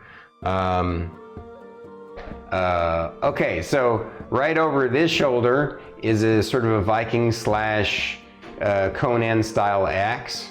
Right behind me is a kind of more of a Viking style shield, I suppose. Over this shoulder is an actual. Here, I'll just show them. We got a foam. I mean, all of these are not actual metal because they wouldn't work out on camera with the lighting properly, and also because they're a lot less expensive. But these are replicas, foam replicas. This is the Atlantean sword from Conan the Barbarian, and I believe Conan the Destroyer. And of course, some of you might recognize this one is the Witcher sword. So pretty cool. I like it. It's fun. I'll find the time. Yeah, and then I got some neat stuff going on over here. This painting was painted by Starkitty. itsStarkitty. And I got this cool rubber pirate skull. I got that at Disney World when I took Starkitty to Disney World. And this little owl, that's Hugo. That's her familiar from one of her other D&D characters. And of course, we got a ton of minis over here that I use for the combat. It's a lot of fun. So thank you. I appreciate the compliment. I like to show them off from time to time. So I figured it gives kind of a cool atmosphere, just like when we have the this scene, people get to see the combat mat and the world map, and then when we go into full combat, you guys have a close-up view. It's slightly askew. I guess I actually positioned the camera slightly wrong today, but go back to intermission here. We want our D&D session to feel like you guys are actually here, you know, experiencing a good, you know, an old-fashioned style D&D session. Although my campaigns are not quite old-fashioned. Like most old-fashioned D&D campaigns are typically like just dungeon crawls, right? I like to go kind of bigger and more epic. I like to craft the world and the story around the characters, which is what we've done with this one. And I'm particularly happy with how Isles in the Mist has turned out. It's been a joy and a pleasure and an honor to find all of these things within myself to share regarding, you know, how it all comes together, and it's a lot of fun. And now you got yourself a snack. I'm gonna go take a potty break and get myself a snack. Thank you. Sheet. Actually, I don't need to turn it off. I'm gonna.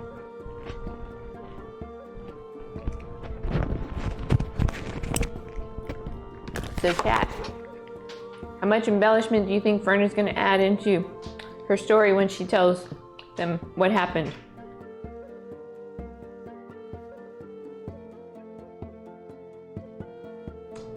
It's going to be interesting, especially if Fern's telling this story.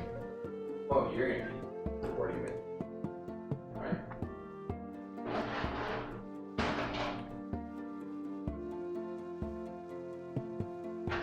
But how is everybody?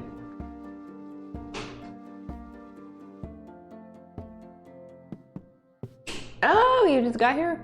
Oh, welcome in, Archeros. Have you had a chance to sit in on any of our other sessions?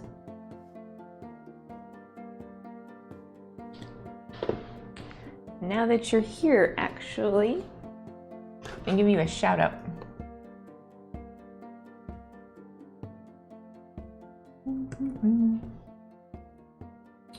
If you haven't already checked out Archeros, check out his streams. Yeah, I know. I've sat in on some of your streams when Art has raided you. I've seen some of your work. It looks really cool. If you guys like art, Archeros, go check him out. Got some good stuff.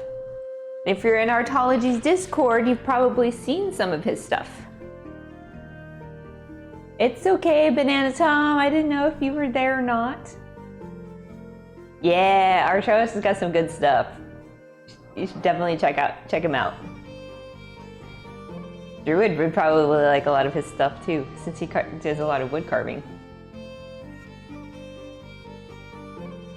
I think you're muted, Druid. I am muted. I saw your lips move, but no sound.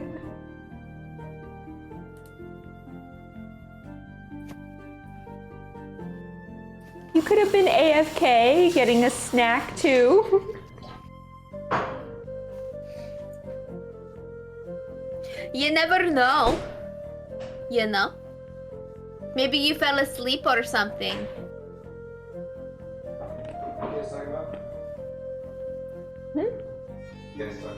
Oh, I gave a shout out to Archeros. Cool. Banana Tom's like, you should have told me, I would have done it. Well, now you know for future, Banana Tom. Yeah. But yeah, sometimes I like going through Art's Discord and looking through all the shared art. It's a lot of fun to look at all that stuff. Oh yeah. Pretty soon, some of Fate's art will be in there too. I know, I'm looking forward to seeing some of Fate's art streams. Yeah. Especially his map making ones. Oh, I know. I'm so excited. Ooh, yeah, I'm still about Yeah. myself.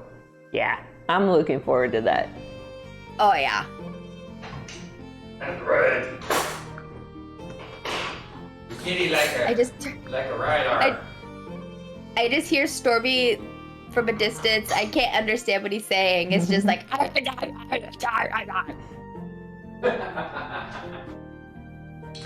Ooh, that's awesome. What are you currently working on, Archeros?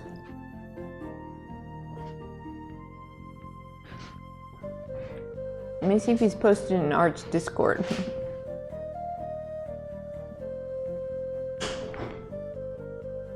Let's see.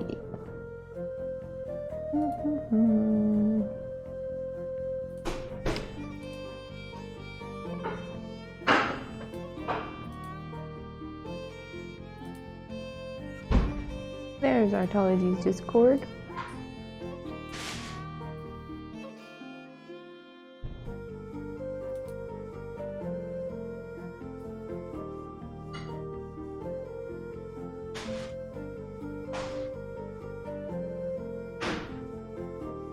Ah.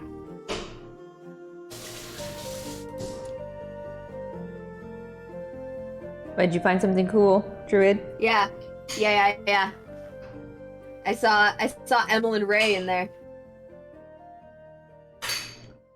Where? Where did you see Emillynn? I saw it in Artologies. It's in Shart.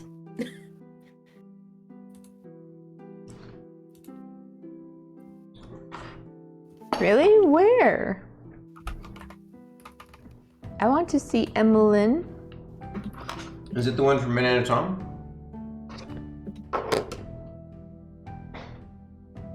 Did I miss it? Oh, there it is. Yep. From Banana Tom. Found it. Ah, that's a great one.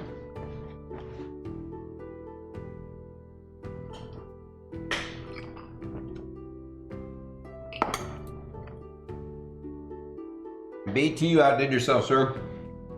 Archeros has a commission for 2 chibis, and then I have a Jack Skellington face to carve for someone. And if the deposit smells like actual money, I may be carving a memorial for a horse. Interesting. Oh, nice.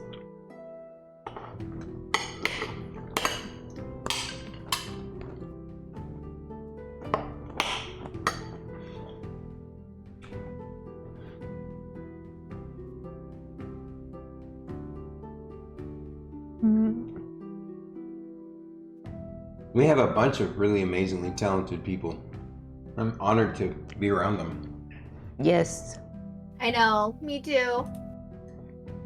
I haven't painted anything in a long time, not since COVID.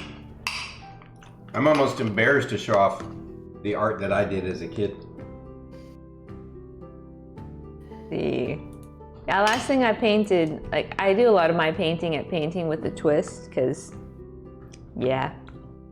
I'm having yogurt. I am Insomnia having... night. She's having yogurt. I'm having a banana with some peanut butter, some pecans, a couple of, what are those, Brazil nuts? Brazil nuts? Yeah. Some dark cherry, some dried cherries. All just kind of mixed in a weird kind of, like a banana split without the ice cream. I love peanut butter too, Insomnia night. Mm-hmm. Last thing I actually painted was Baby Yoda. Mm-hmm. Mm-hmm. I have a Baby Yoda painting. Mm-hmm. I mean, granted, at Painting with a Twist, they had an outline that we could like draw Baby Yoda, so I would never be able to paint Baby Yoda without the outline. It's true, Banana Tom. It's just for you, buddy. Well, just for you, Banana Tom, my yogurt only has walnuts in it. Is it? Ooh, your kids have peanut allergies, so you probably can't even have peanut butter in the house, can you? That sucks.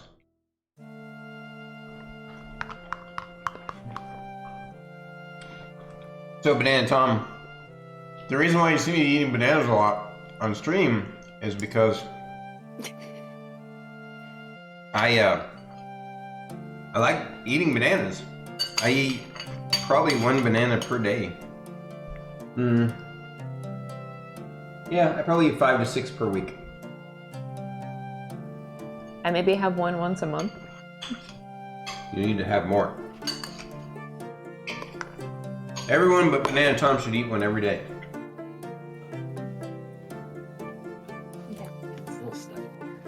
They're a superfood. Oh yes, thank you for sharing, Archeros. It looks, oh my god, that looks so cool. Wow, that's a carving. Yeah. This is That's Archeros. He does art. I can see why he likes my backdrop then. The axe is super Reptar! I love Rugrats as a kid. cool. Oh, look at this wood carving that Archeros did. I need it. Show your men. This Togepi, is this a carving or is this a painting? So Insomnia Night, does that mean that you keep your peanut butter in a warehouse in a brown box locked away? Oh, it's a painted carving. So what were you showing off there? Did you do that to yourself? Togepi is my favorite Pokemon. That's amazing. Are you talking about my tattoo? Yeah, you're like sticking your elbow in the camera. I figured you were talking about because the Hylian shield that was carved, I need it because Legend of Zelda is one of my favorite. Check out the armor Like, that Archeros made. I've seen that one. Stuff. That's badass. I love it. That's very cool. Yeah, Archeros, your stuff is amazing. I like that tat. So you're gonna have that made into something real? Is that what you're saying? No, Drew just wanted me to show it off because I have a Legend of Zelda tattoo. Uber nerd, I love it. Yeah. Ugh. Ow. What are you doing? You have one right now, it's painted. You have a painted Very cool. Togepi right now? Archeros? That I can just imagine that scene, Banana Tom.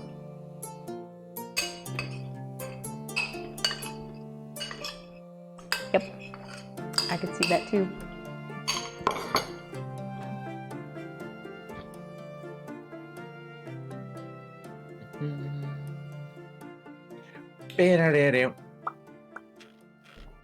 Mmm.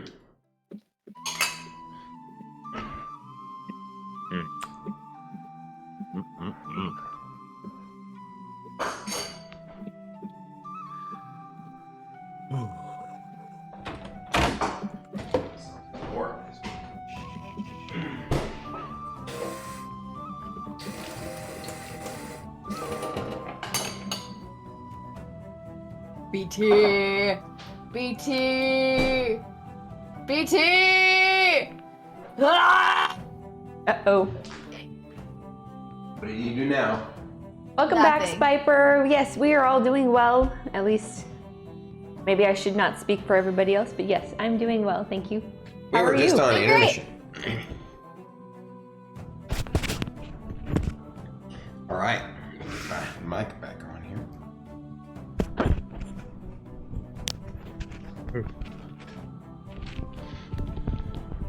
Woo! Gonna do some RP. Gonna do some stuff and things. Going to talk to our friends about all of the things. All right. Oh, nice.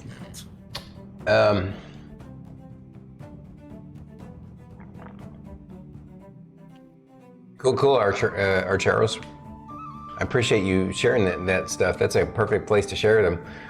We probably need to create something like that for our channel for folks to. Share your art. Mm-hmm. Or as Artology likes to call it, sharding. He's so funny. It's perfect. I love that so much. That's pretty funny. It's pretty funny. It's pretty cool. Yep. A lot of talented people in that thread. I make. Do you want me to show you the kind of stuff that I make? I can go grab it really quick. Of course. Okay, I'll be right back. Oh, I do have an art section in Discord? Oh. I do check. Okay, yeah, that's right, I do. I even check it. Oh, and Archeros, all those paintings you see behind Fate, he painted those. Mm-hmm. Yes. I guess I could show off some of my art. If you catch our non-Saturday stream, any of my other streams, in the wall behind me, which is upstairs in the other room, is one of his paintings, because I bought it. I liked it so much. Yep. It's amazing. I mean, they're all amazing. I totally dig that one behind you, the double one. But you should never sell that. It's so the big blue one. Oh yeah, this one. You should never sell that because it's a perfect backdrop to your stream, man. Yeah, Druid put a really hefty price tag on that one if I ever had to let it go, which it won't. Yep, I think that's good. Try competing for 5,000. I'll double it. You can't. Hold on, one of the wings fell off. Hold on. The wings fell off. Does she have I like this one. Is she collecting wow. dead moths? Yeah. That's one awesome, is, Fate. Wow. This one's very Fern. That is so very Fern. Yeah, it is. Yeah. That's pretty cool. So- I like that one. Thank you. Okay, so this is the kind of weird shit that I like to make. Oh wow, that's amazing. I love it, Druid. It's so cool. Let in. He's like a little skull. Is that, But- that's a dream catcher, correct? It's a dream catcher Yeah. attached to. So I weaved the dream catcher, or I wove the dream catcher myself, and then this is an actual rat skull from Somewhat. from. Wait, you mean like an actual live rat skull? Yeah. Change it to 5. Oh, yeah, good idea. That way everybody gets a better. Actually, no, it cuts the top of it off. So let's do this one. There we go. So this is the kind of weird shit that I make with the random things that I collect from nature. So Is that like a clove of cinnamon? yeah. I was right. We had a yeah, so this is cinnamon right here. So we had a pumpkin making contest at work, and this is what I made. That is freaking cool as hell. Love it. So yeah, that's Thank you for And then sharing if that Druid with us. moves real Well, quick. Druid, didn't you also the Druid moves decorate that big yeah. yeah. The Manzanita or Yggdrasil? Yeah. Yeah. So I get gifted a lot of random little trinkets all the time because I'm a crow. And my as much as like I love my bird and everything, my spirit animal is a crow. I like to collect shiny things. And yeah. I have made quite a few dream catchers. Right on. That's awesome. So, yeah. We're I make full of so many talented people. I love it. in our community. hence why Aries jingles keys for you. Oh, that's cool. That's Skulls. super cool. That is awesome. Nice. Well, Yeah. I think it's time for us to get back into. Oh, I better turn this light off over here. Forgot it. Yes. It's always fun to look at everybody's art, and thank you, Archeros, for resharing some of your stuff in Art's Discord so we can Yes. take a look. Great stuff, guys. If you like art, drop Archeros a follow. Definitely. Fun. Already did. Yeah. We're big. I'm a huge fan of artists, considering I'm married to one. So Well, from what I saw from that doodad you made, he's married to one too. I like to create weird shit. I mean, crafting is art too. I'm just glad realistically, I'm just glad I don't have a 3D printer. I almost impulse bought him one. Yeah, I would have no money. I'm not gonna lie, I saw some things, I'm like, man, if I had a 3D printer, I would totally make that skull hanging pot. Ooh, yeah, I've been tempted to get one just because it'd be cool to craft our D&D characters and craft new monsters for you guys. Oh, but yeah, no, I gotcha. Yeah. Well, thank you all. Do it, Archeros. Do it, Archeros. Do it. Yeah, definitely. All right, guys, thank you so much for enjoying our intermission. Definitely go support Archeros. One more question for Archeros. Do you have a website or an Etsy store where you sell some of your art? Great question. Good night, Dagoth. R.I.P. Good night, Dagoth. Or RIP, as they say. Rip. Oh, you have a Ko-Fi. Night, Okay. Dagoth. Cool. All right. I'm gonna have to jump on it. I'm assuming your link to your Ko-Fi is on your Twitch, right?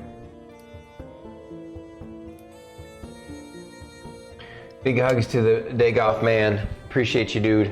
Yeah, it would be in his about section. Only VIPs can post links in our chat. Please do share it in my Discord, though. Yes. Just go to the art section that we have, put it in there, and we will share it there with folk. And or Here. Banana Tom or Druid can also share it in chat once it's in the Discord. Hold on. I don't know if we should. Do you guys have it set up the same way on your streams, where only VIPs or mods can? Yeah. Okay. I guess it's a safe thing. That way. Yeah. BT doesn't. But There you go. I did it. Thank you, Druid. thank you, Druid. And thank you, Archeros.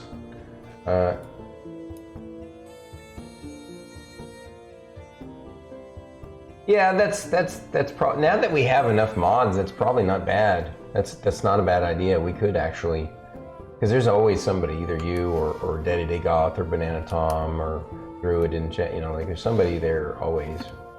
Yeah, you always have a mod in your chat. Yeah. I miss Kill. Well, Kill hasn't been on. He's been busy with his family, so I haven't seen him in a while. Yeah.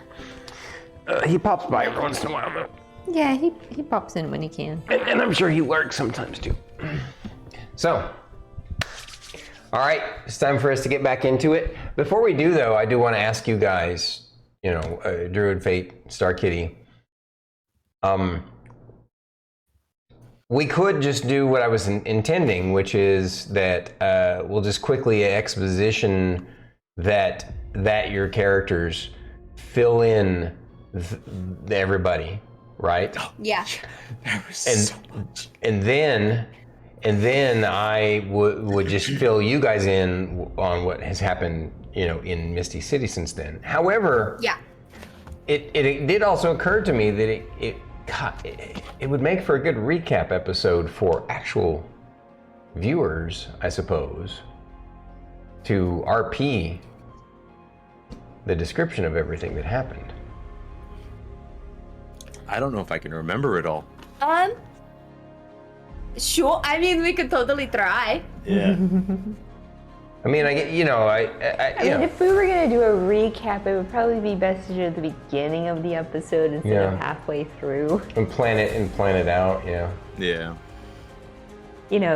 Well, we're kind of way past mid-season, but how like animes will throw in one halfway through the season just to and that's all the episode is just a recap of what happened in the first 12 or 13 episodes.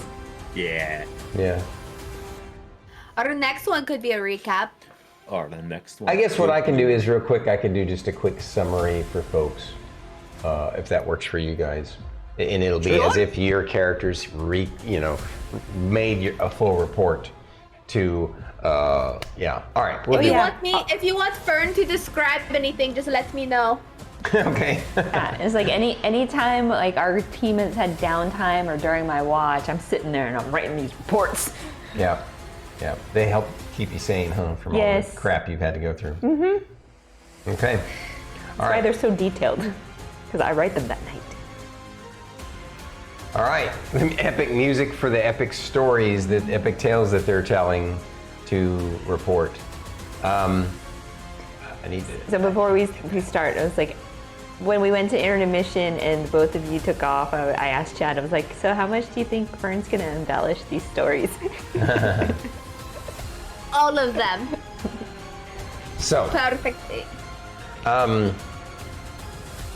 Mr. Jocko suddenly becomes gatekeeper for you guys as the Archdruid shows up and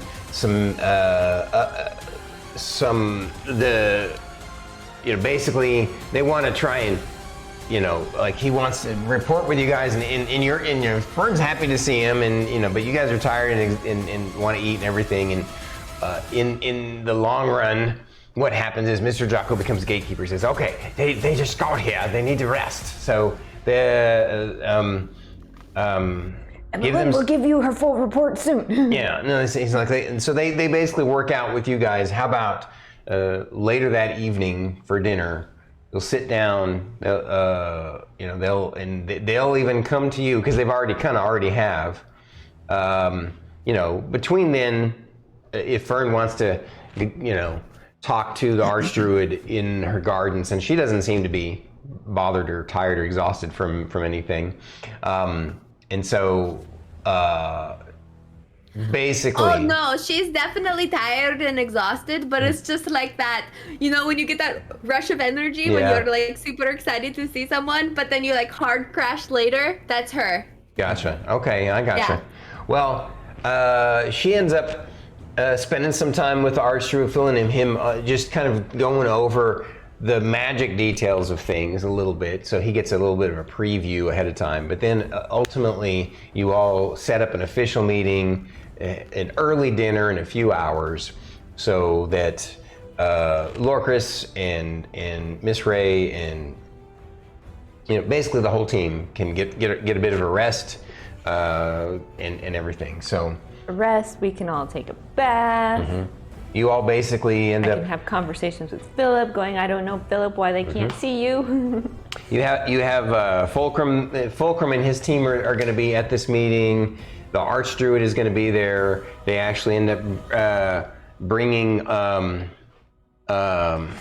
what's his name?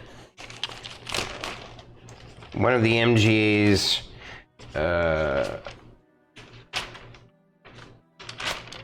Basically, a rep from Lord the Heron? MGA, one of the guys that you know, like I think one of the. Lord Heron? Not the liaison? Lord himself, no, because he's super tied up at the moment. Because which we'll explain with all the things that they're tied up with. But basically, one of his reps that you guys know, I think one of the lieutenants or something, or one of the captains. I don't remember where's my page on that? It's so far back. We've really come a long way, haven't we, guys? Oh, crap. I'm going to have to get him those little sticky notes that he can, stick on the pages so he can flip to it fast. Yeah. Oh, and I lost a page that I need to keep. Damn it.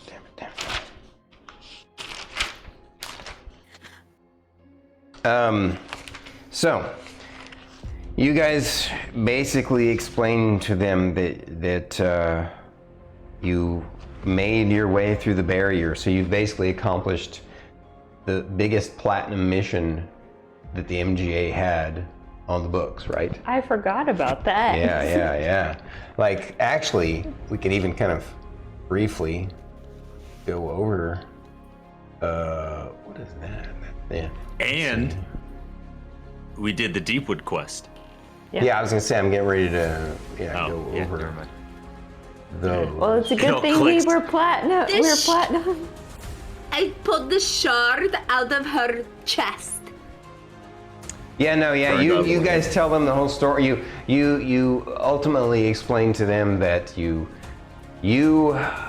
through the growth that you have made, Fern, have figured out how you guys decide to come clean with them about a lot of the stuff, because there's no way to explain the story without that, without coming clean about a lot of stuff. It's somehow or another, your background is such that you do not, you only people that you trust mostly there, I guess technically the representative of the general is there, but the Archdruid says, explains to you before you basically end up telling them, hey, we have some concerns about the things that we're going to share with you. They I should don't be. want you guys to try to like kidnap me. So you guys like, need to do, sign like, this NDA experiments and first before stuff. we go forward. Basically, something to that effect. Why You would guys they basically say sign you the don't want to. MGA? What was that? You said the NDA is like, why would they sign the MGA? I mean, isn't that? No, an NDA is a non-disclosure agreement, meaning what we tell them, they cannot tell anybody else without our explicit permission. Okay. Non-disclosure Yeah. agreement. So you guys end up explaining to them that you don't want to share this stuff, and that there's been some reasons why. That were through no fault of your own. You didn't know any better, but obviously they already know that there's something up, some connection between Lorkris and the Triumvirate, and so now you share with them. You let everything fly because there it is. There's the page. Well, we can share about Fern now since we already took care of that. Well, that's that's the other reason too. Is you're going to tell them the whole story now. That in her background, when Lorkris found her in the forest by herself, she was feral and had no language, and you basically you come clean about it all, and the Druid promises that remember his station is technically higher than the MGA, right? Technically, he's the one running shit. Technically, he's the main representative of the Council of Elders of the entire, kingdom, the kingdom of King. You get what I'm saying. Yeah. And so he swears an oath to you that. You will not be exploited, and It's like pinky promise. yeah, and that they of course they ask that if you can share your knowledge and understanding about things and help society as much as but they're not going to ask you to give up your freedom to provide this. He basically makes a vow to you that no matter what, as long as you can try and share information that will be helpful to the MGA, because their goal is not to, their goal on the island is just to make it another place for people to grow and expand to, and to learn from, to help society as a whole, Yeah, so in the long run, he makes this promise to you, and Mr. Jocko, gets it in. He goes and says, "Okay." During this whole few hours, he goes and gets it in writing, and he makes them put it. He has what's her name, the little halfling girl, Granada, yeah, Granada has her help him write it all out really quickly, and so in the long run, the representative and the Archdruid all sign it, and Fulcrum and his team are witnesses, and they sign it too? As witnesses, yes. Not okay. Yeah. I would say before all this conversation gets started, if I remember correctly, when it comes to Rylar's telepathy and how we communicate, I could just speak mentally to Rylar, and that activates it because we're within range. Is that correct? Or Rylar has to start? I think you usually have to give him a signal, a visual signal of some kind. Just because I don't remember if that changed when we all got connected on the conference call. Oh, actually, that's right. Yeah. It did, didn't it? You're right. It did change to that. Yeah, that's right. Before you had to give him a visual cue, and now you can just basically pipe up to him. Yeah, you have to ask him and say, Rylar, share with everybody. Yeah. Yeah, so any one of us can speak directly to Rylar, but then Rylar has to ring everybody else to then. Yeah, he's like an Amazon Echo in your head. Yeah. Well, he's the host of the call, so he's got to, accept everybody else. Yeah. Okay. So as I get started, mentally I'll reach out to Rylar to talk to the whole group and be like, so I know we're gonna tell them a lot of things. I imagine we're gonna keep the groves to ourselves, at least the ones that aren't already known. Something should still be quiet, and it is no requirement that they know of it. And the Archdruid already knows about the groves. Yes. And he knows that we should keep it a secret too. So if there's like a random like missing section on the map or something, he's probably gonna know, but nobody else will. And he'll just be like, ah, no, it's fine, you know. Just checking. Imagine Fern does the hand motions. Oh yeah. And Rylar says, she has like the thinking face, you know, and just like. Rylar says, should we, in your heads to each other, should we keep the one thing secret though, about how you guys claim to have seen goo come through. Oh yeah, that's a secret. Yeah, no, that's gone in none of my reports. None of my reports. He's like, okay. And Yeah. specifically towards the grove at the falls, I have a separate report that just goes to the Archdruid about that. Okay. And also, we talk about the Beholder. I'm pretty sure we're gonna talk about that. But we're not gonna talk about how Rylar went to like DEF CON 5000 robot voice kind of thing, yeah? Yeah, no. That wasn't in any of my reports either. Okay, good. I figured. Same But I thing want to with- make sure with- that I don't say something stupid. Same It's thing very with, possible. with Rylar trying to contact Goo. That's not in any of the reports. Okay. All Good. right, Rylar? He's like, oh yeah, I was hoping that would be the case. Yeah, I agree. So Excellent. you guys, Okay, same page. you fill them in on basically here's the quick summary. I pull out my 20-page summary Yeah. and I just read it. Yeah. So basically, you explain that you all you made it to the Bramble Wall, right? First, and you explain how it reacted to you. Now, Archdruid was enthralled by this because it was different than what he and his people had experienced. And of course, because you had already prefaced this, you had first shared, prefaced that her background, that she may be in some way, somehow, you can't figure out how because of the difference in age of time, right? Like how it is, she's somehow connected to them, but she has no background, she has no parents, she has no memories of the past, but somehow or another she is connected to all of this. So you shared that part, and then you also shared that you believe that you basically explained to them that there are two nations on the other side of the wall, or excuse me, of the barrier, and you say, and then you kind of preface it and say it's technically not a barrier. We'll get to that, and then of course everybody's super intrigued by this, but you explain to them that wait, I lost my train of thought. Where was I? There's two nations. Yeah, there and were that two we are nations descendants of the 15,000 two years nations. ago, right? That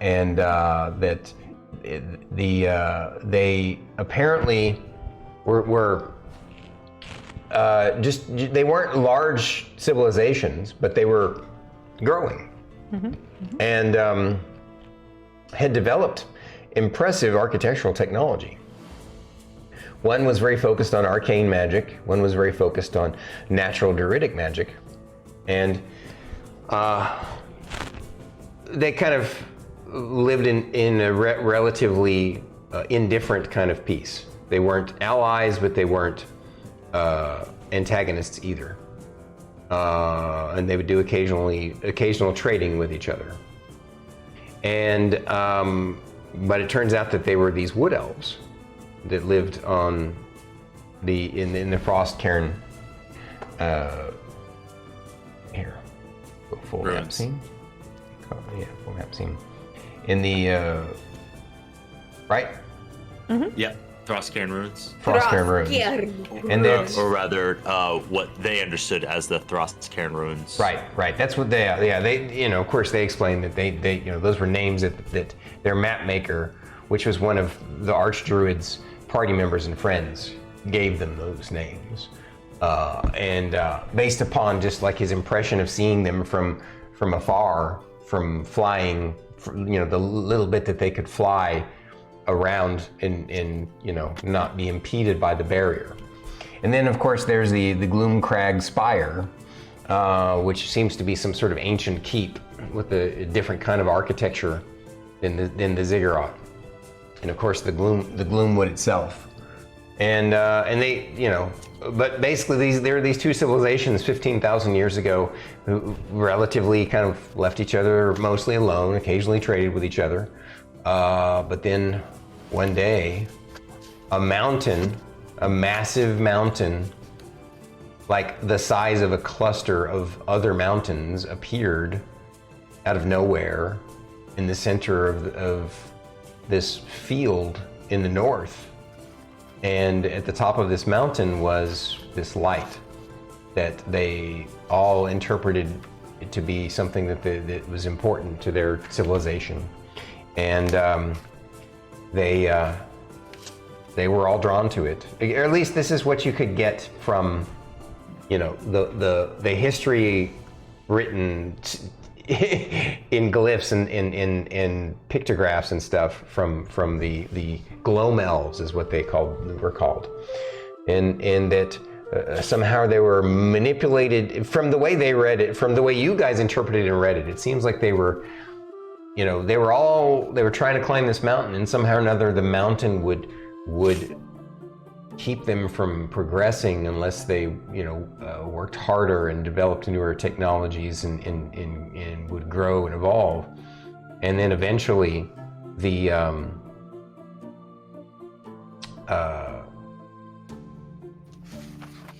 as they were making their way up it, they found that it turns out the Gargantuans, which were their opposing civilization, the other civilization, they found them on the mountain too, trying to climb it, and this kind of brought out some negative feelings in them.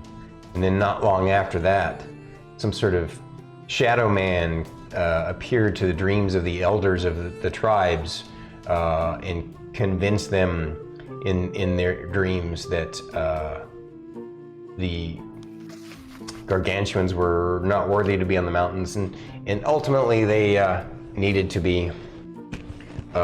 They went to war over trying to get to the top of this mountain, and it made you guys sad about it because it's just why did this have to happen this way, and definitely it seemed like there was more to it because beyond. Oh, and you also explained to them that on the other side of of course he asked you all about the tree teleportation technology and how you developed that, and then when you explained to him that when you make these faces on these trees and then you connect to them, you were the one to that there's something to that, and it turns out that was something. And this was the real connection. The shock to him and to you guys was that these people, the Wood Elves, 15,000 years ago, were doing that, and that somehow or another you duplicated what they were doing. You replicated it, and so that's how you were able to get through. But because of the nature of the corruption, it was kind of a one-way trip. And then you explained to them that you explored the Ziggurat, you fought some horrible, corrupted, nasty creatures. You met a black dragon, the dragon that. And with that, the black dragon would be like, and you're gonna want to look at this one too. Bring out the collar. Right. Yeah. Exactly. Of course they're all astonished by this. Their eyes go wide, right? And by the way, they're honoring you guys by having this whole meeting in your own guild meeting room area instead of you going to the space. MGA. Yeah. So we do let them know, it's like the dragon is still alive. Yeah. you had to make a bargain with it because you weren't ready to fight it. And he understands that. And he's like, yeah, the fact that you were able to do so was impressive nonetheless. That he said most other parties that would have ended their run right there. But you guys obviously have proven time and time again that that you're better than the rest. And you're also must be destined. He now believes that you guys are destined to be here based upon all the little story, the pieces that are starting to come together now. And that somehow or another, you know, she seems to be connected to the Wood Elves, and that maybe Lorkris and maybe all of the Goliaths on the mainland migrated from here somehow long ago. And that's what he's like, wow, so we're gonna have to go back and look at our history books and you know, I forgot to mention one other person who's here for this is the Archmage too. So you have the Archdruid and the Archmage too, yeah. Of course he would want to be here because he'd yeah. want to be like, Fern, how did you teleport through the? How did you make it through the trees? Of course, he's hanging on every word. But he can't do it. I told you you had to hug the tree and everything, you know? I told you that was super important. Right. And everybody thought I was crazy about it. Mm-hmm. But here I am. Mm-hmm. So, you guys explained to them, you know, that once you made it through the ziggurat, you know, you ended up fighting these guardian gloam elves and defeating them. And then you found that their whole religion, their whole society had been built up around a lie told by this shadow being, and that the minions of the shadow being was this eyeball creature, and you describe it, and like, you know, no one knows what to call Rylar it. could draw a picture. Yeah, of course you have Rylar draw a picture. Yeah, at some point during our journey, it would have been like, Rylar, can you draw a picture of Philip now that you can see him? Please. Well, he's like, but you know, you would have had a conversation with him where you had him draw the scary one too. Oh yeah. Yeah. And he's like, he kind of Rylar insists that he wants to keep the picture of Philip private. Oh, okay. But he will draw a picture of the big monster, the mean one that you guys popped. Oh, okay. And so when the Archdruid and Archmagister look at it, they're looking at it, and the Archdruid says, "Well, I guess beauty is in the eye of the beholder," and the Archmagister says, "Indeed it is. Perhaps that's the perfect name for it. That's what I will put. Yes, this is the new monster, and we'll put it in there." Why would you name a monster of beauty that's that ugly? No, I was going to name it Beholder. That makes a lot more sense. And then he just sits back and just like, yeah. Okay. And so, all right, so now you have, and so that you explained that it was some sort of like, almost like a mage, but scarier because it could shoot these ray spells, these super high level spells as beams out of its eyes. And its main central eye stalk shut off magic in a massive cone.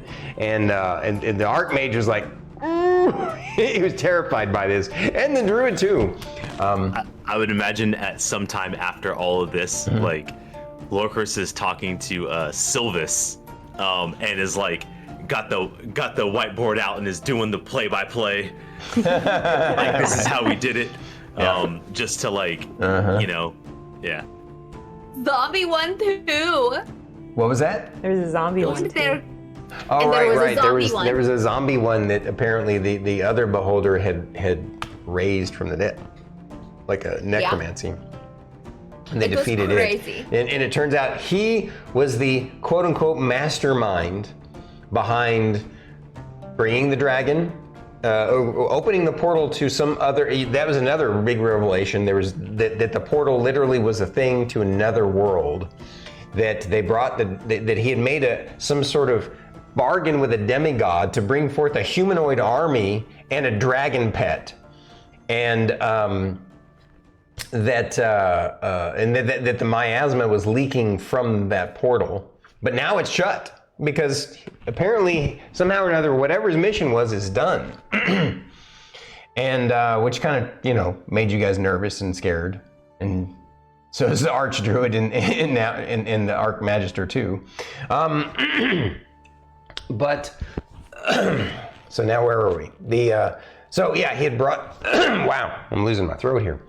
He had brought forth this army, and he had basically built up this fake cult around it that the Beholder had called the cult of the Bloody Eye, and it was something that basically he had created to instill loyalty in the army that he had basically bargained from this dark demigod in another plane or another world, whatever it was, and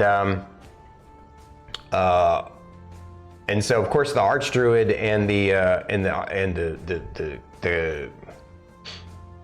lieutenant or captain, whatever it is, I think it's a captain. The captain that's there and the Archmagister, they all breathe a sigh of relief. They're like, "Oh my God, that's good news to hear that you were able to stop all that to accomplish that." And basically, you explained that you drove off the dragon and that you eventually found the Beholder, who was the one who was behind things At the mines. at the mines, at the he's basically the cult of the Bloody Eye, but and at that point you also share a little bit about your character's background, right, and how he tied into it a little bit. Wait, are you talking about Lorkris? Yeah, Lorkris is right, because you had the herald from your mentor. your mentor, Former mentor. right?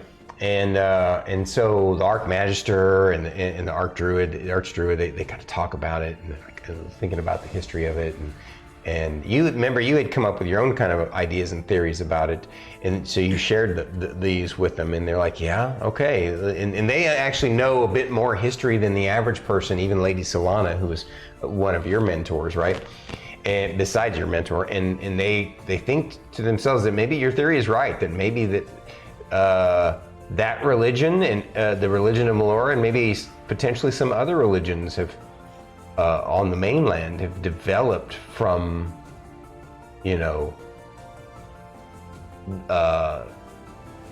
people that survived somehow or another from what do they call it? Refugees from this island from thousands of years ago. Maybe that somehow or another during the long expanse of time that the religion just kind of warped into these different ideas, and so it gets them thinking and wondering about things. But where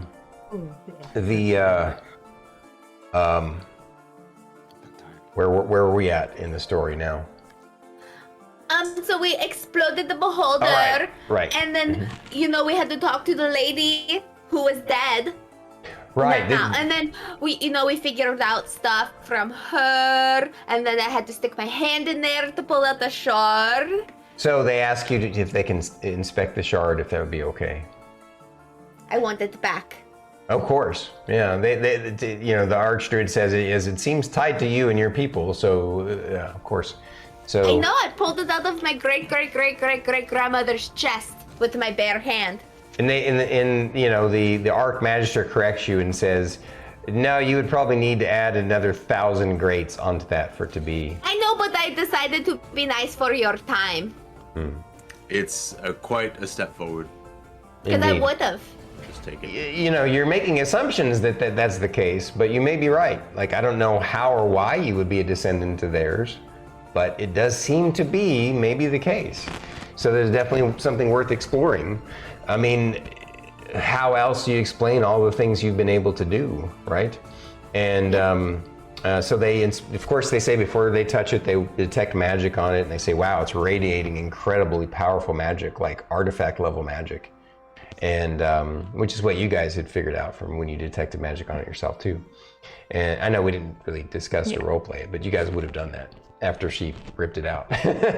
And you know, hearing this story about having this supposedly divine infused elf being basically fused with this weird bio-arcane machine, drawing out her life force and in corrupting her essence and keeping it in some sort of it just baffles their mind, and they're like, wow, that's some messed up shit. Yeah. And like, I like to point out that her body died like a week before we showed up. so wow, they're like, that's incredible, all that time. And so you explain, you know, then you defeated the beholder, you got his notes, which you share with them. You you know It's like, this is written in a particular language that yeah, hand it over to them. It's like, let me know if you can read it. the Archmagister says, some of the sigils of this I think I've seen before in some very dark, bloody necromancy style, some necro and blood magic texts, not stuff we usually study, but not too many of it. Can you read it? No, I cannot read it. Then how were you able to translate it? I had some help from Philip. They kind of look at each other. Rylar's like, We got some- I helped too, remember? Yes. I can read Quibquell. It is in Quibquell, and yes, Rylar can read Quibquell. So the Archmagister and the Archdruid are looking at Rylar, and they're like, Quibquell, both at the same time. He's like, yeah, that's the language. And they both say, where did you learn this language? And he said, well, it showed up in my art book one day. Don't question too much. They're like, Don't question, just believe. No, they probably know something, but we'll talk to them about that later. You look suspicious and I don't like it. Don't look at my friend like that. the Archdruid says, it's all right, friend, don't worry. We're not going to harm you or your friends. Do we need to make another, like, contract or Fern. something? Sorry. That would be nice. So you go on telling them your story and explain to them that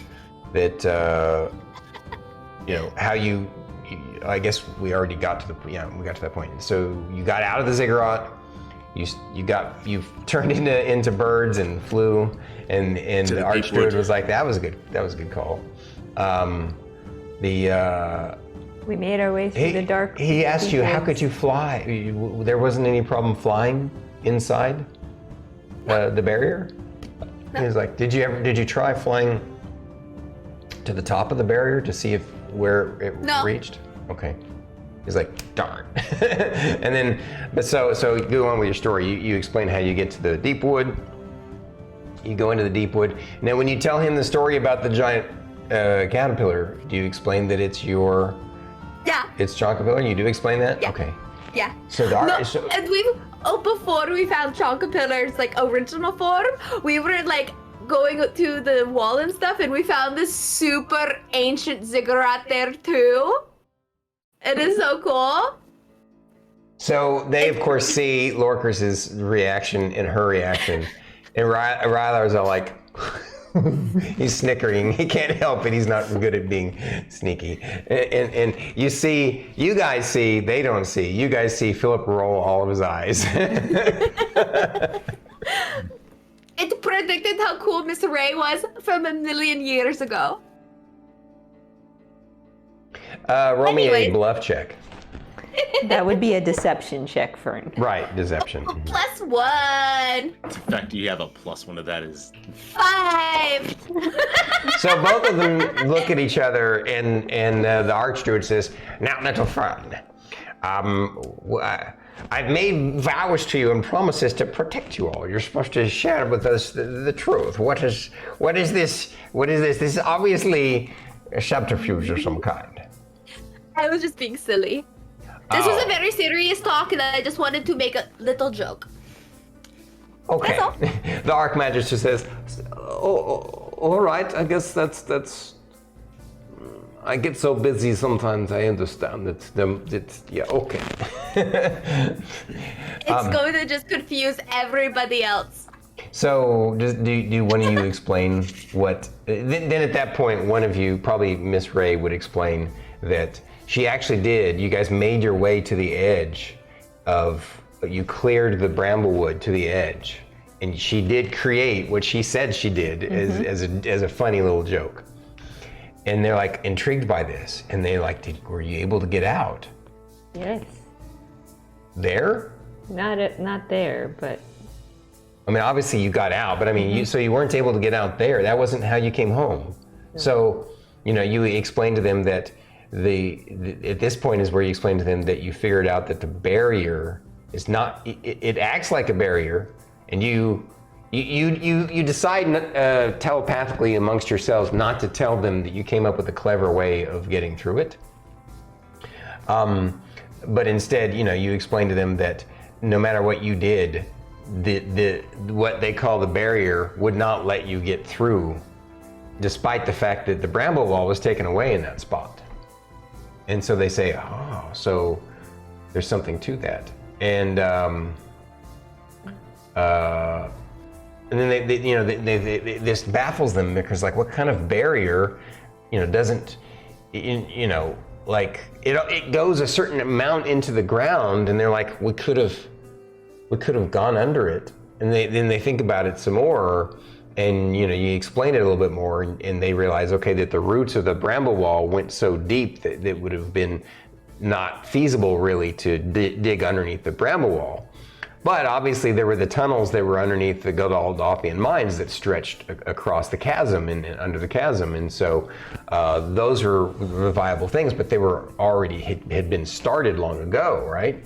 And but basically you help them realize they can get under it if they work hard enough at it. And but then as soon as you start to describe its the conditions and the effects of the barrier, you see their minds start turning, the gears are turning, and before you even get a chance to share with them, they kind of almost ruin your little surprise. The Archmage says, perhaps it's actually a bubble, not a barrier. And the Archdruid is like, what? And so, and you all explain them, yes, that's the same conclusion you all came to, is that it's some sort of mystical arcane bubble it's kind of in some sort of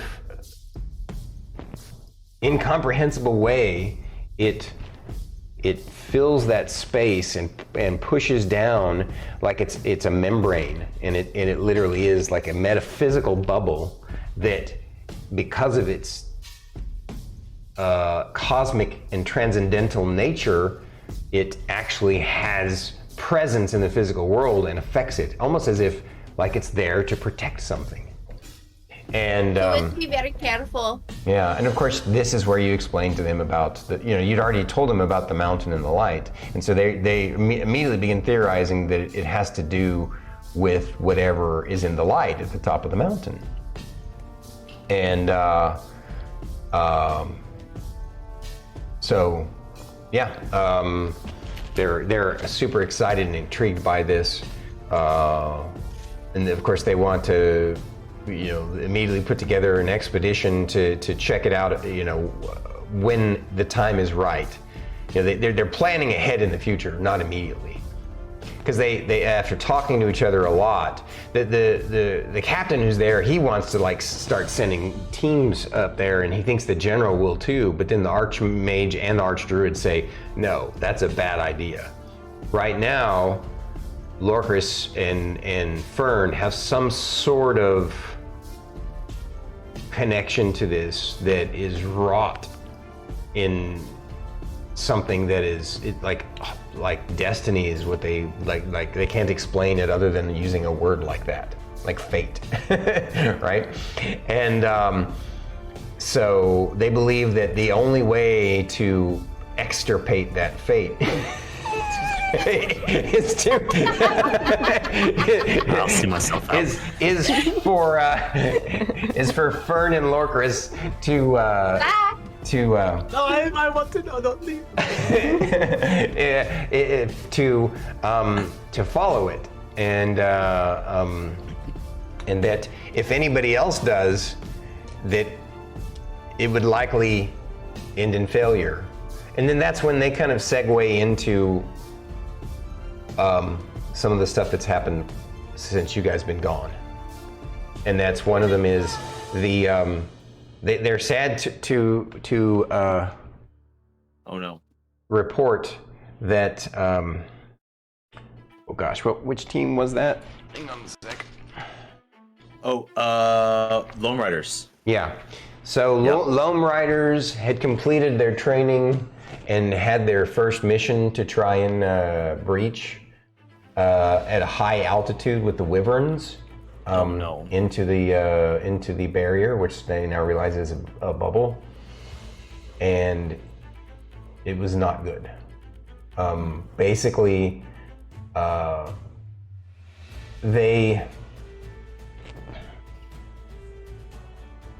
their plan, and they knew it was dangerous, but their plan was they would go high enough to, first they thought the barrier was cylindrical, but then they realized that it's spherical, and so as they got altitude to try and get far enough over, and then try and breach it. At the higher points that they interacted with it, it ended up having higher pressure at the higher points. The farther up it goes, the stronger the downward pressure becomes, and it ended up effectively knocking one of them out of the sky. Another one tried to save that one and ended up having the same reaction. Luckily, everyone was. The report was that. So the way they did it was they purposely had a separate team. One of the training teams with a couple of wyverns hovering far enough away, but witnessing this, right? And ultimately, the Lone Riders. The bottom line is they crashed somewhere deep in the mountains, right at the edge of where the bubble barrier is, and they were trying to breach the barrier somewhere near the citadel, the what's it called? Gloomcrag Spire. Gloomspire Right, Crag. right. Yeah, thank you. Gloomcrag Spire, and which was their name for it, right? But so they don't know if they're alive or dead at this point, but their biggest priority. So that's the bad news. They don't. I mean, because these are high-level adventurers and they all had magics that potentially could have protected them, like Featherfall, and they went into this prepared, knowing this was a possibility. But the barrier had such incredible force at those higher altitudes that it literally was as if gravity sucked them right out of the air, but in an arc, because they slid down on the outer part of it. And then of course the other two tried to dive into to rescue them. It just ended up being a giant cluster F. And yep. And so they saw them basically go down somewhere deep in the mountains. And so now a new expedition is being prepped to go a rescue mission for them. And they're putting together some of the teams to go try and find them. But they have to pick one specific team. They have to put together kind of a mix of people from different teams, because it's going to be a tough one. No one has really ever breached that far into those mountains. Those are some really tough mountains. They have to get the best climbers and survivalists to make it that deep into the mountains. And so, what? No nose goes. Huh? Nose goes. No nose goes. Nose goes. So they, but the other reason why it's been tough to put together that team quickly as they would want to. By the way, this didn't happen that long ago. Only about a week and a half ago. So they're trying fast to build this team fast. But that's the bad news. The good news is the other project they've been working on was wildly successful. But with the information that you guys were able to determine with Steel Dawn and Lone Riders, and with the analysis by the Archmagister himself, they were able to figure out a unique magical frequency that they could attune to a detect magic wand, and created a few of these so that they sent out multiple teams spread out across the eastern side of the the eastern side of, let me go full map scene. Yeah, basically the eastern side of the island, just south of the, what mountains are those? I can't even read that from here. Ironcrest Hills. The Ironcrest Hills, yeah. Basically that whole area, right? Across that whole area. And then all the way from the tower all the way over, based upon, and then as deep south as they could into the, they were able to effectively detect the Root clusters. The root clusters and their striation that lines the whole network. And they've been actively digging them up and destroying them as a defensive measure. Of course, the Archmagister cried to that. He's like, I wanted to try and study it and understand it, but we have to protect the people of the land first. Wait. So you're telling me that you guys were able to dig up these root clusters and nothing teleported, and nothing came through to defend them? No, that's not the case. Okay. There were times where some of the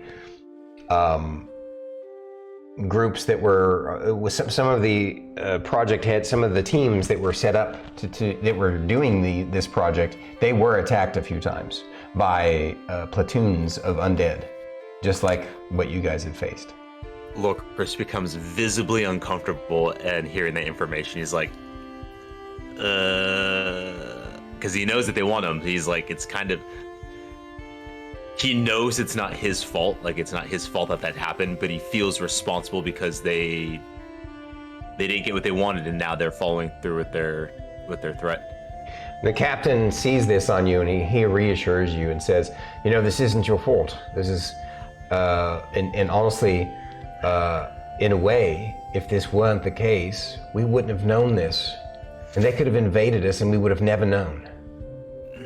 So you need to actually reframe this in your mind, because in a way, you have become one of the greatest heroes for Misty City and this entire island and the entire project. And the Archmagister and the Archdruid, they all nod their heads in agreement. They're like, yeah.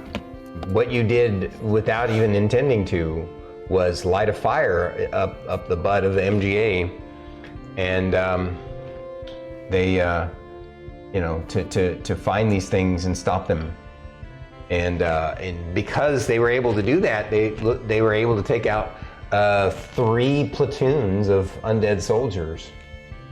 So it wasn't without some losses on our side too, but that's acceptable. That's understandable. The nature of war. So real quick, I'm going to run down the platinum quests. Oh my god, how many did we complete? Let's see. Platinum quest number 1 was assist with driving back the monster horde accidentally unleashed in the Goldothian mines, which you guys Done. did. Check. Yeah. Number 2 was find a way through the giant bramble wall of the Deepwood. Done. Number 3 was discover a way through the Ironcrest Hills to the Orland Steppes in northern region. Not done. Actually, indirectly no. you did, because you guys can make it. I mean, We didn't go through the get to Ironcrest go over Hills there. like it said. semantics Well, on that one. not literally, but technically speaking, if you think about it, the two quests were kind of tied together to begin with, right? Yeah. Number 4, hunt for evidence and develop a theory as to why this island seems to have more aberrations and corruption than any other lands in the most recent history of the main continent. Done. That's done, yeah. Number 5, investigate how monsters are slipping past the Goldathian entrance elite guard. Determine how the goblinoid humanoids are making their way to the central villages and why some of the bodies vanish before cleanup crews arrive. Done. Done. Yuck. Yeah. We did them all. We're completionists. Yeah, the arch druid explains to you guys that when all of this is done, no matter wherever it leads, wherever it ends, should you survive and thrive, as he hopes that you will, more than gold are going to be provided to all of you. You're all going to be getting titles and at the very least, and not just not just honorary titles, but titles and land and the kind of true wealth that will set you and any progeny you might have for generations to come. Like countless. Basically, it's not like you can't put a gold value on what he's telling you that you guys are going to be given. That's a good thing, right, Emillynn? Can be. Ish. If you want to be known Okay. throughout history for the rest of for the rest of time. Fern, can you please stop? I think Fern has a question though. They say, "What you need, Fern?" Does that mean that I get a bigger garden? This island is your garden. But I just want to make sure that I have enough room for everybody that wants to get buried in the garden, Fern, I'm pretty sure, once we deal with everything else that's going on with this island, any new cities or colonies established here, you can set up a garden there. But what about my garden here, though? I want to make sure it's big enough for everybody that wants to have, their bodies buried there. Mr. Jocko interrupts and this delightfully heartwarming conversation, and he says, you all are forgetting to give them the worst news, though." Worst news? The archdruid and the art magistrate goes, "Oh, right," and then the archdruid is like, "I was trying to avoid that, at least as long as possible." So Mr. Jocko says, "A few days ago,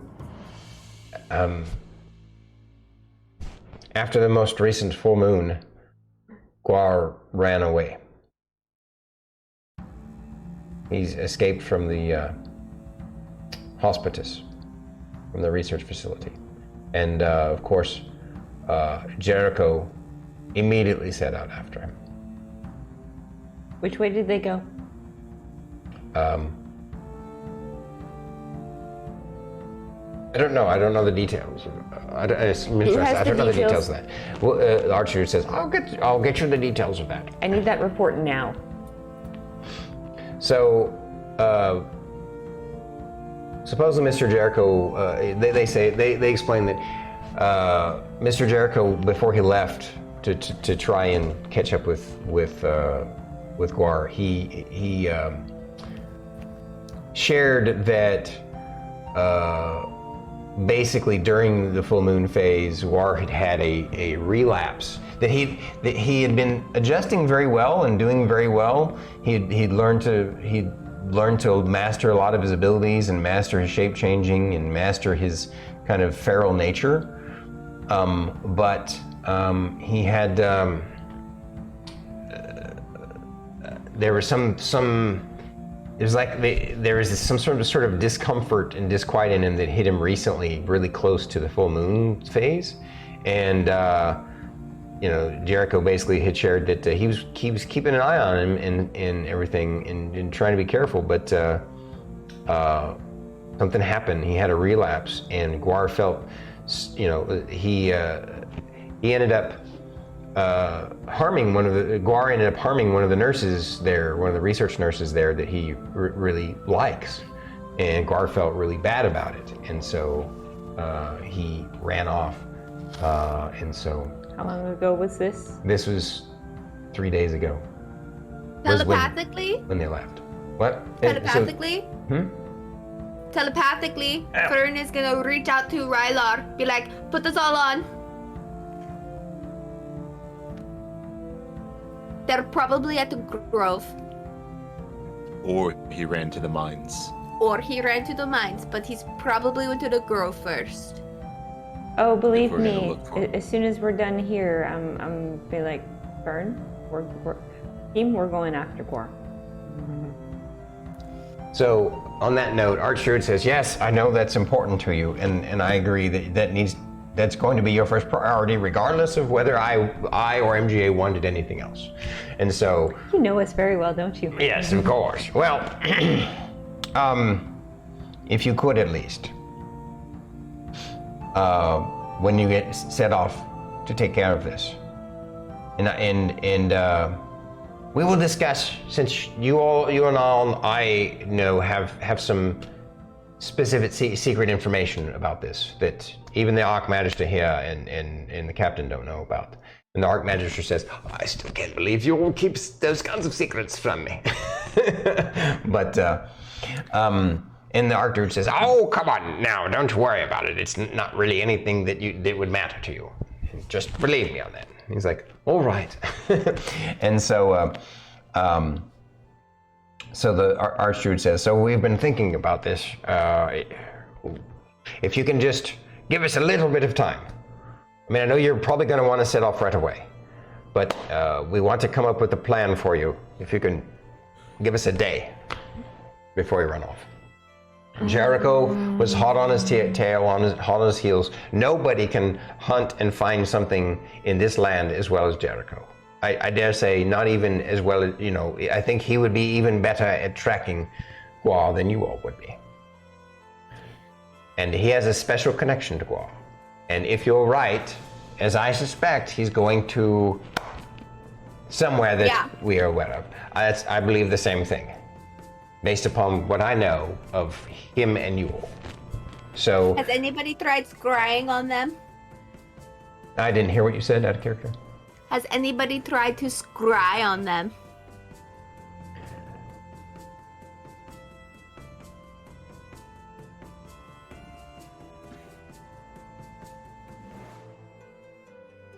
So the Archdruid answers that and says,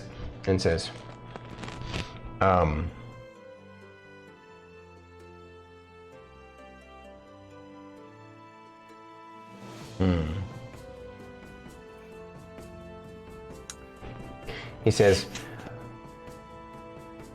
yes, I did, and the Archmagister says, I don't know why I didn't think of that.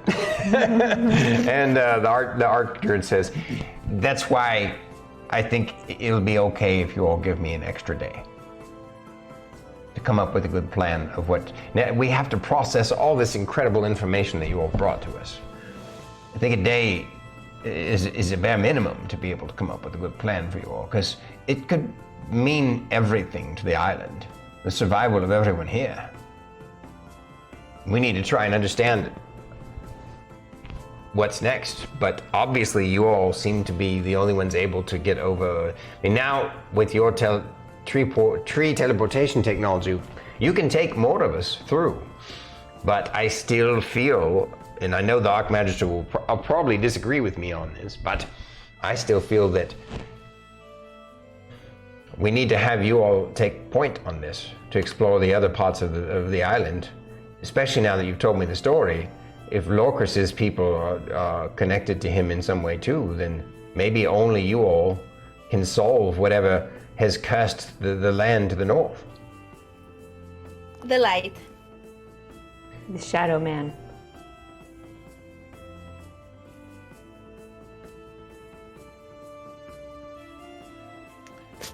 What if the light is what's making the barrier? The Archdruid and the Archmagister think the same thing. They say that seems like a really good possibility. It's a great idea when you come up with it, huh, Fern? I said that a while ago. It sounds cooler when I say it. It sounds less crazy when you say it.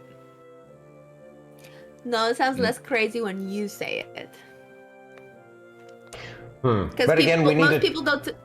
Oh, I'm sorry to interrupt you, but we need to discuss this, come up with a plan, talk to the general, talk to Lord Henron, basically have a complete, where do we go from here in regards to the Triumvirate? Who is qualified to go explore their citadel? I mean, we don't want to send anyone to their deaths if there really is an undead army out there. But you all have proven time and time again that you can get the job done. You single-handedly completed all of the platinum quests that we had available. Steel Dawn couldn't even do that. We're all just kind of we like, got lucky. Yeah. They all just happened to tie together. Nice little bow. It's true.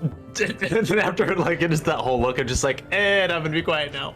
I mean, in all honesty, based on all the lore of this island, I would have to agree that these two are keys in some way. I'm a wood elf. I'm too big to be a key. The Archmagister agrees with you and says, yes, metaphorically speaking, they are keys to something. At the very least, the few of you are keys to discovering what's going on, and you all have the capacity to survive and thrive beyond the veil, beyond the barrier, within the bubble. Yes, Lorkris. Rylar? Yeah? Who should we give the other sending stone to? Jocko. Do we let everyone else know they have a way to contact us? I don't see why not. Cool. Hey, Fern, and now this is... Yeah. Can I see that stone? You're taking it away from me. I'm not... Why do I Yes. have to give it- I'm not... Yes. But That... Fern. You can get us anywhere. it's true. You can also call lightning from the sky, But I have to see the sky to call lightning, though. but it's so powerful. Yeah. I should know. Yeah, that's true. Okay. Okay. Thank you. Now, Jocko, just answer the stone without really explaining at the moment. This is for you. What you got for me, lad? It's a stone. And then I'll look And back. he's struggling to how do I explain this to people, because he's put himself on the spot and is panicked. I didn't prepare for this. Out of character, are we explaining it in front of everybody? Yeah, this Okay. is right there. It's a way to communicate. Can I please demonstrate? I will give it back, I promise. Okay.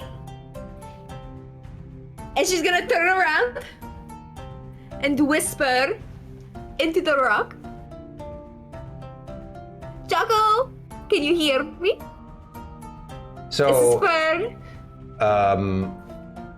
since he hasn't pulled out his stone and activated the other end of it, they just see you talking into I this did. rock. Yeah. Jocko has one stone, and Oh! You took I the one. handed Okay, all the right. second one. Yeah. So Yeah. of course there's this kind of mic feedback audio because they're right next to each other.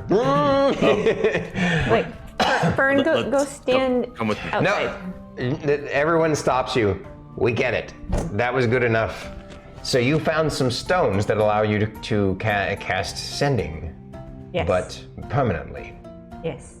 Where did you get these? Was this the technology of your wood elves? Of the gloam elves? No. That what'd you call it? Beholder? The beholder had it. Did it have anything else in its lab? In its lab that you described to us? Oh yeah. Yes. Something we probably shouldn't open. Gingerly, very carefully, that iron flask comes out. Don't open it. They don't touch that. Yeah, don't open it. We don't know what's in it. Tell you what, why don't we do that separately? Tomorrow morning, we'll get together and we'll categorize everything, and then, right? That reminds me, Fulcrum, I need to speak with you. Fulcrum says, "This is fascinating." Well, sure, whatever you need from me, brother.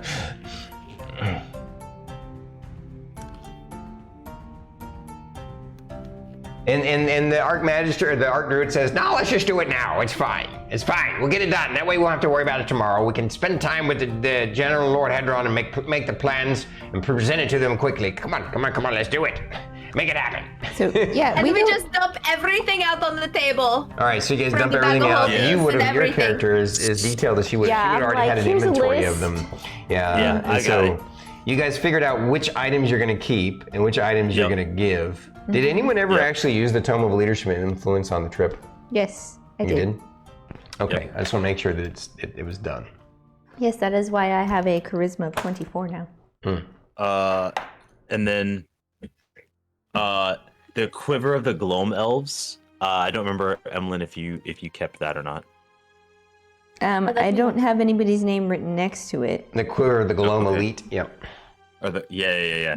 And then that with the Oath Bow. So the Quiver of the Quiver of the Gloam Elves, which is basically a Quiver of Alona, would you I mean, I don't know if that works for Emillynn or not. like she doesn't like her musical instrument does the same thing It kinda effectively. does, yeah. So The musical instrument, yeah, stores my two weapons. yeah. So like it wouldn't be useful to her, but I mean, it could be useful to you. You could walk around without your spear and then instantly have it when you want it, and you could put other stuff in it too. I mean, I call this sphere your glaive. Glaive. Yeah. It would function that same way. Yeah, it's literally what it's designed for. Yeah. So I understand it as a quiver, and I'd only imagine it worked with arrows and bolts. Otherwise, I would have been like, So it's Any weapon. Yeah, it's not any weapon actually. If you look up Quiver of Alona, Yeah, let me Online? let me double check the 5th edition version of it here. Because I think I'll just have you read it to me. yeah, I'll read it to you. Quiver. I'm too far away from my keyboard. That's all right. I can't reach it. All right. Ow. So, efficient quiver, is that what it's called? Yeah, I guess they changed it in D&D Beyond. All right, it's something as efficient quiver. And 3.5 is the Quiver of Alona.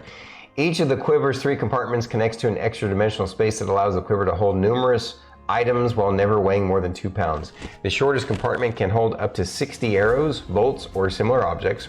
The mid-sized compartment holds up to 18 javelins or similar objects. The longest compartment holds up to 6 long objects such as longbows, quarterstaffs, spears, halberds, glaives. I mean, it doesn't say glaives and halberds, but they're the same size as a But spear. it's the same. Yeah. Oh, then yeah. This is I figured he would Lorkris like is that. now. I mean, I picked it figuring that you would like it. Yeah. So I when I hear quiver, I'm like arrows. So I was thinking like that would. None of us are really doing that. Emillynn doesn't often use it. Use her like short crossbow. So yeah, no, 100%. Okay. What's it called in Quiver of the Gloam Elite. Oh, what's it called in the Gloam book? Elite. Efficient, Yeah. efficient quiver, I think is what it's called. Okay. So which flask? The iron flask? The iron flask? we have no idea what's in it, but there's something in it. Yeah. Oh yeah, and you guys did determine that you didn't want to F with it. Yep. Yep.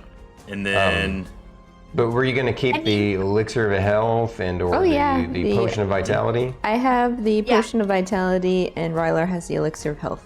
What'd you guys do with the boots of Elvenkind and cloak of Elvenkind? Boots went to I have Lorkris. the boots. Okay. Nobody has a cloak. Okay. Yep. I think the only thing that we haven't used Who was going to get the or gloves of allotted storing? was the plus Fern. 1 for the weapon. Gloves went to Fern. Oh, the gloves of storing went to Fern? Yes. All right, so she could have her woodland staff in one and And then the staff of the adder. staff of the adder in the other. Yeah. Yeah. Okay. I think the only thing we haven't used is that one enchanted stone that gives a plus 1 to the weapon. Because I Yeah. had the acid infusion, Druid or Fern has the armor. Rylar has the luck stone. Yes. Yep. Yes. And that leaves the plus 1 for the weapon because it can't be added onto another item that's already enchanted. So as of right now, that's still freely floating. No. It can Yeah. be added to another item that's already enchanted. It can't be added to Another one with the stone on it. That's what I mean. Right. Yeah. You can only use one of these enchantment stones on at a time. But if you have another one of your weapons that you want to make an additional plus 1, then you can. Yeah, so the only things that we didn't dole out is the Iron Flask, the Cloak of Elvenkind, the Oath Bow, and that plus 1 to item weapon. Yeah, because I thought we were gonna give the bow to Fulcrum or to Team 2's captain. Because we were thinking originally to Fulcrum first, but none of us remembered if he was an archer or not. Yeah. Because he's a ranger. So I imagine he's. Well, a not ranger. all rangers. Some rangers are. No, I know. focused on two-weapon fighting, but yeah. That's fake. He thinking, is an archer for sure. Yeah. Okay, But- so I want to give that to Fulcrum. Okay.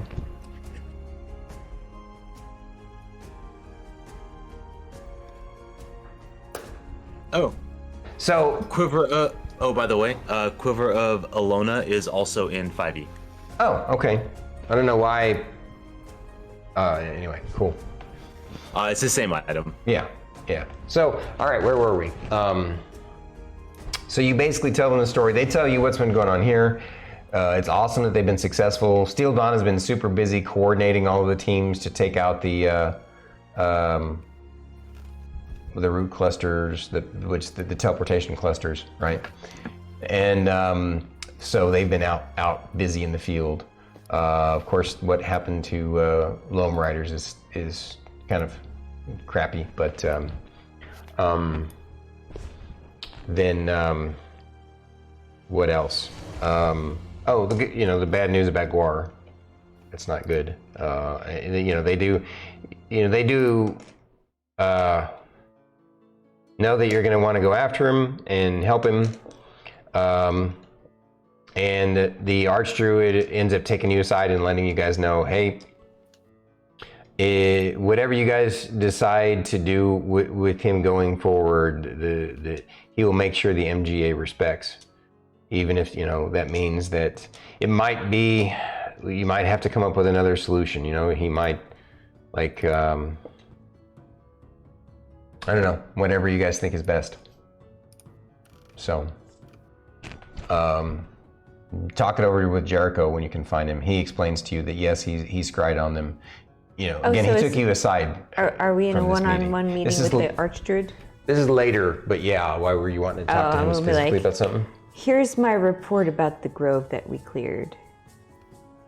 The special mission he gave us to go check on the grove and the falls. Oh, the Forgotten Falls. Yes. Yeah. You give him that separately. Perfect. He's like, that's great. He's like, I mean, And I would have given the rundown of what happened. the specifics of it, yeah, because you guys did share the details.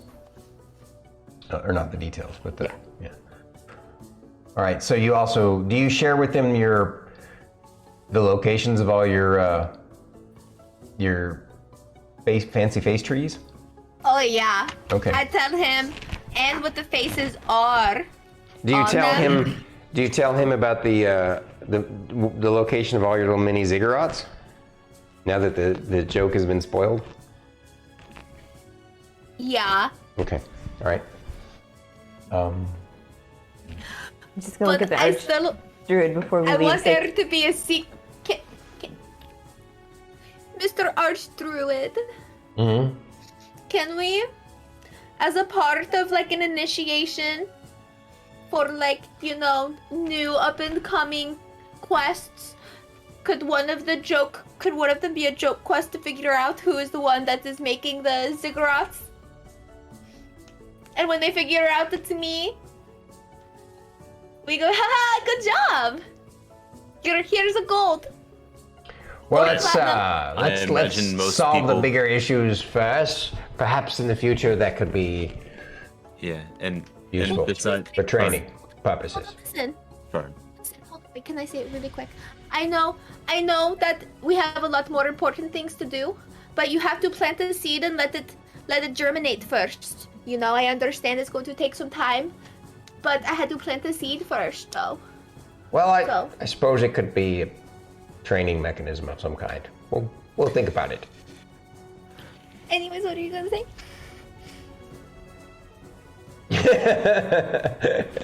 All right, so So I am gonna ask the archdruid before we finish our little one-on-one meeting. Be like, are you sure you can't see Philip? Philip? So, are you telling me the rest of you do now? Correct. Are you telling just Could is it- the archdruid, or is this the archdruid? No, it's just the archdruid? archdruid. Okay. Do you give me permission to detect magic on you? Yes. You can't. He has to detect magic. He's like looking all around you. Right here. He's saying hello. He's looking like right at your finger. Do you think we didn't? Well, the rest of us, Emillynn always could. We didn't see Philip until we encountered this beholder. However, we did pass through a portal, right? Yes. Could it have been passing through the portal itself allowed us to see? That's what we've been Let trying to me. figure Do you out. mind me getting the Arc Magistrate on this question? Sure. All right, because he's in there studying some of your notes as where he hasn't left yet. So Yeah. So he comes back and they discuss it, and Arc Magistrate is like, no, I don't think that traveling to pockets of dimension would cause something like this to happen. No, it's. The only thing that I can think of is that this creature that you encountered, perhaps is so foreign to our way of perceiving, like it's from some, maybe where it's from is some far off extra dimensional space, maybe another dimension as it were. Maybe it's so alien, right, that it would require some sort of catalyst, like you would have had to have had some sort of maybe some sort of moments where you encountered, maybe didn't really realize it, maybe it was just a dream, maybe you came across some moment in your lives that you conceptualized some extra dimensional experience, of some transcendental experience of some kind, and so it gave you, like Fern would like to say, it planted the seed in your brain to be able to conceive of things. Yes, and so then when you saw the beholder, who's maybe from this from another dimension, like this, whatever, then maybe perhaps, even if there wasn't the other, like perhaps just beholding the beholder was enough to spark your brain to specifically transform the neurons within, to be able to perceive something that others could not. Or perhaps it's just all in your imaginations. It's shared I like hallucination, your as it first were. option. Because I've touched Philip, I felt him, he's real. Yeah. The Archdruid If says, only we can send people to illusions other and dimensions. hallucinations can be as real as physical touch. we'll let that slide. And Lorkris is dead convinced. Like, we iStock bumped. He's real. We've seen so many weird things that there's no way he's not real. And the Archmagister says, "Oh, and that's perhaps why it is that you know, if he is real, like you say, perhaps it's because of the breadth and depth of your experience. So your brains are developed in a way that allow you to perceive things that we have not been able to experience." So even though you've seen Rylar's picture, It's just a drawing, right? I mean, we believe that you've faced this creature. I must ponder. Oh, you both have questions. Do either of you have the ability? I don't know if this is how this works, but there are some wizards that are able to see through the eyes of their familiars. Is there a way for you to see and perceive through our eyes? Both And of if them so- say clairvoyance. I don't remember if clairvoyance is a druid spell or not. I know it's a mage spell. Yeah, I mean, I have it. I need to prepare it. It's probably a clerical spell too. That's right. Maybe it's not mage. Maybe I think it's mage and clerical. I don't think it's druid. I don't think the druids can do it, but I could be wrong. I The can't. bard, cleric, sorcerer, wizard. Bard, cleric, sword. Yeah, okay. So then, the Archmagister says, "I can do such a thing. Yes." By the way, did I get the accent right for him? Yeah. I think so. Okay. Yeah. I mean,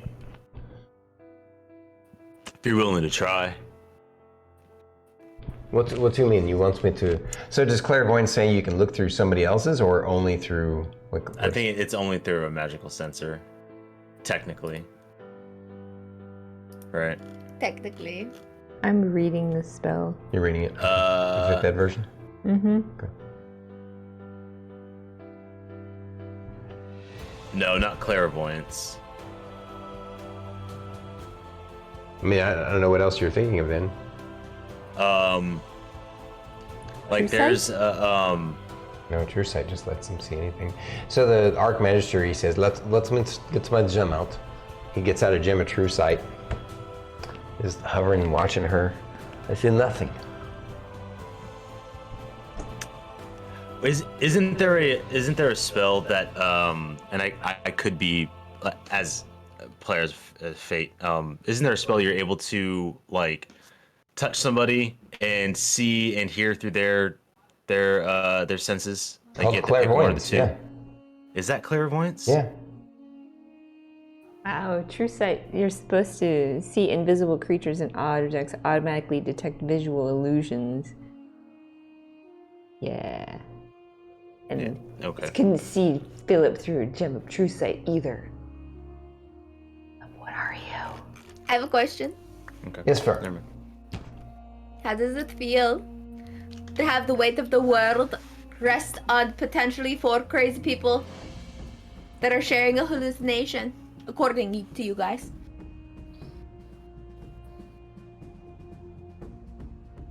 The Archdruid says, the Archdruid thinks for a minute, strokes his little beard and goes, meh. And the Archmagister is like, he looks stressed. I talked you into hugging a tree. For fun.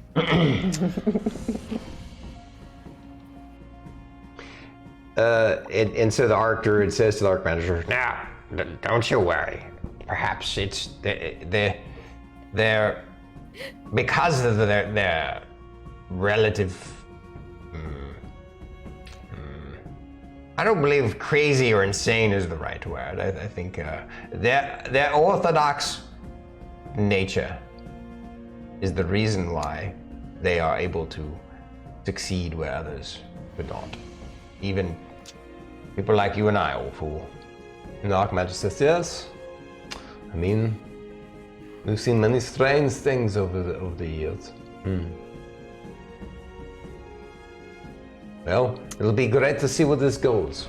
So we will come back to you with the report tomorrow. We'll try and plan. If you will give it to us this time in this same time tomorrow, actually earlier. We'll try and make sure that it happens by the afternoon.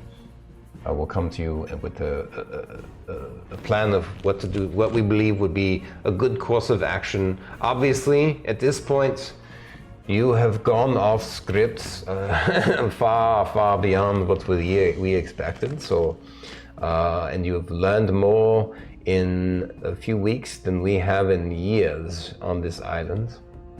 So it was information that you were meant to uncover, and you have been very diligent at bringing back details on all of these things. We appreciate it greatly. And so we will not. I loathe the idea of ruining a team dynamic and changing what it's doing if it's been successful, and you all have been remarkably successful. So yeah. The Archdruid is right. I have no reason to fear or worry. We're in capable hands. You all have proven that time and again. So I can only assume that after you hunt for Guar, that you're going to want to go explore the northern part of the island some more anyway, to understand the triumvirate and this glowing mountain and the history between those two nations and how it all intertwines with this dark shadow man. There's some sort of curse upon that entire part of the island. And only your team can lift it. The Archdruid has convinced me of that. And Archdruid is shaking his head at the same time. We will support you in any way that we can, and I feel like perhaps the best way we can support you is to continue doing what we're doing to keep the pressure off of you and allow you to stay focused on what you're doing. What other pressures are people trying to put on us right now? Well, of course, the MGA Lord Henron and the generals are always wanting to, use you in ways that who knows what they might want. I'm not saying that they're putting any pressure on you specifically, just, the potential of what they might ask you to do. But really, I don't know if we have any right to ask you at this point. You have exceeded our parameters of everything that we want. You were closer to understanding. I mean, you've cleared out and cleaned, apparently, at least partially lifted this curse on this island. The curse of the Gloam Elves, they seems to be, that land should heal soon. We've seen the effects of what you can do right here in your own garden. And the Archdruid, yes, it's incredible. Just from teleporting through it seems to have drawn the essence of the land directly into the area and brought it back its life and quickly and formed. And so I guess I'm asking you, let us have a meeting and provide guidance for you all. Not request a mission. You all have gone beyond that. It's time for you all to follow your own destinies. But at least allow us old men to give you some guidance, perhaps, that could be useful. Of course. We've hit the part where we don't have to ask permission for anything no more, you guys. You say that out loud? Yeah, of course I do. The Archmagister says, yes, that's the case. That does not stop us from having to ask for forgiveness. Well, we trust that you will not do anything that will put lives at danger. No. We know you will protect the innocent as best as you can. Yeah. Very well. Well, thank you for this We'll let you get some good sleep in your own beds in your own homes tonight, and we will meet with you tomorrow. We'll arrange it all. You don't have to do a thing. Come pick you up. We'll have a carriage come to pick you up and arrange it and get you set up. Whatever you need, ask the MGA. We will make it happen. And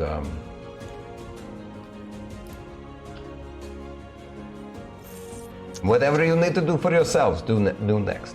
Okay. And so they leave, the break up, and Sylvis has just been sitting there, just kind of like wowed by all this. And of course, Fulcrum and them and everything. Basically, you guys all kind of wrap up, and Mr. Jocko, he just wants to hug you guys, and just, he's like, I'm so happy that you're alive and that you're all right and that you're thriving.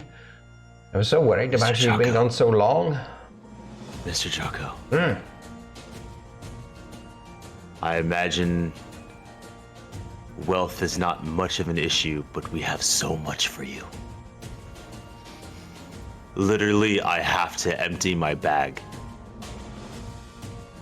Of just gold? It's a lot. Yeah, we've got the 4 rare metal ores. We got the 5 fancy jewels. Yeah, what was the total of it all? Let's see. Let you guys deal with that. 40, 50,000 gold pieces 15, for all that? 20. Yeah, I think it's 50K. 20. Yeah. Yeah, it's like, I forgot to tell them about the 4 rare metal ores that we found. We have no idea what these are. He's like, oh, no, you did good not to tell them. You did good not to tell them about it. That's for us. That's that. But yes. Do you know what these ores are? Just find a good spot, almost like a child excited to show his friends the thing in his backpack. It's like, come to my room, shut the door, just empty the gold onto the bed. The platinum, the bars, all the ore. Yeah, like, this is not an appropriate place for this. And he's just like... He's so excited. Real? Mr. Jocko's excited. He's like... Now, I know what you're going to say. So we're just going to assume you already said it. I don't even know what Emillynn would do with this. So for now, we'll just keep it in a pool.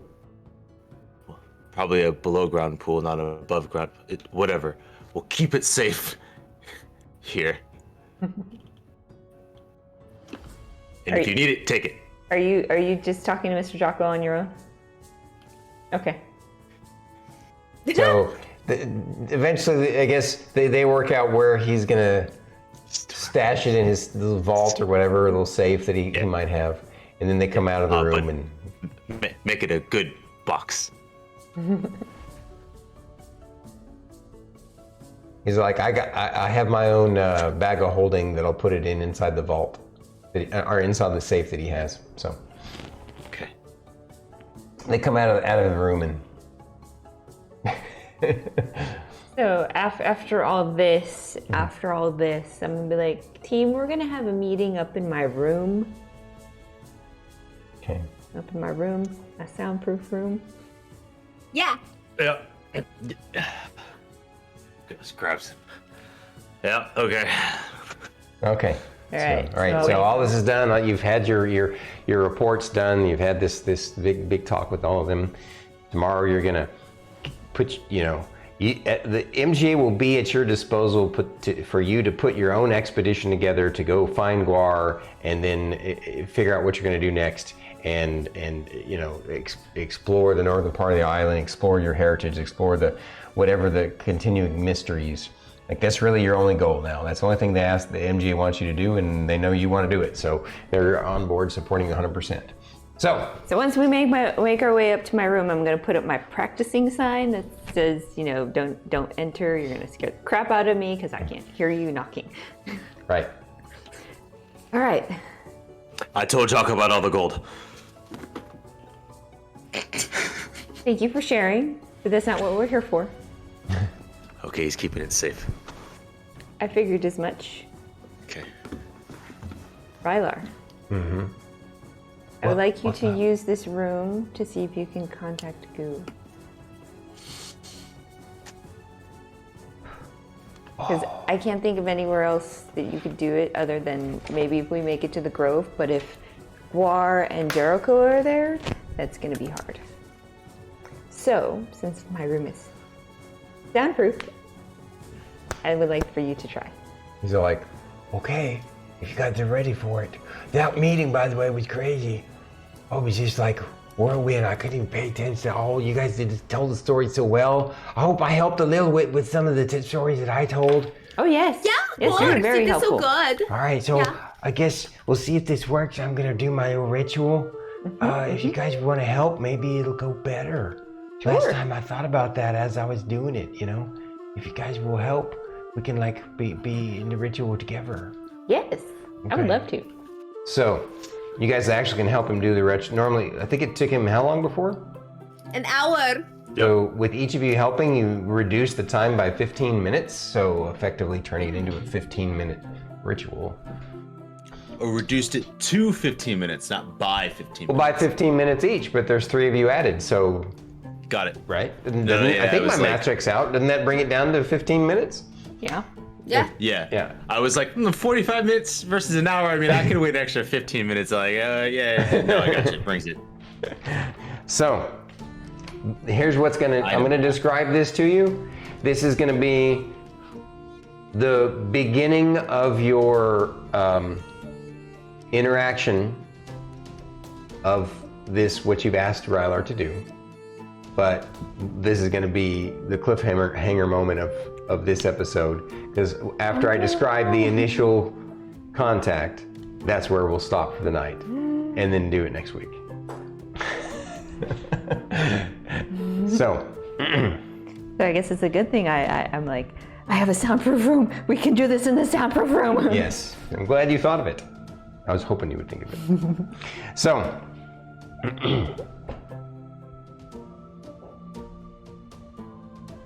Everybody's ready. he does the ritual, he writes in his thing, he writes in his little book, in his, and not one of his drawing books, but his actual, Warlock book? his warlock book, right?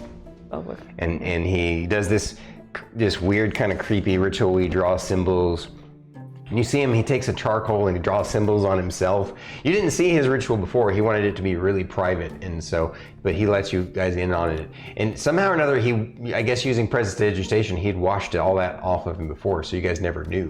And he does all these arcane sigils all over himself and draws them, and you guys help him with it, and that's why you're able to help reduce the time. And then, drawing symbols on the ground in a circle as well. And so, he just basically, he tells you what kind of symbol to draw, and he explains that the symbols don't necessarily have to be exact, as long as he tells you what they're meant to mean, and you draw it with the intent that is the way they're meant to be, then that's good enough. It doesn't have to be perfect.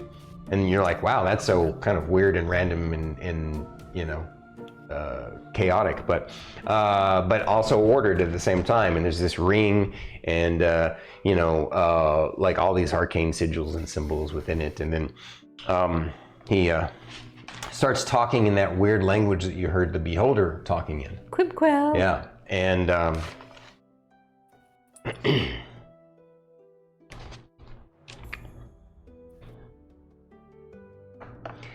what you hear suddenly at the end of the ritual, he said, "It's almost ready. Oh, I can feel something happening." And then suddenly his eyes kind of pop purple, glowing, and that purple glow comes out of his mouth again. And he's basically kind of like, you guys are all sitting around this circle, and he was sitting in the center of it, like, meditative style, right? And he was just kind of, sitting like this, but then all of a sudden his body, still in that kind of meditative style, changes, and it's more like formal, like this. His hands go out like this, and his shoulders come back, and his head like just very straight up, and the light comes out of his eyes and his mouth, and his voice is completely different, like it was before. and it says,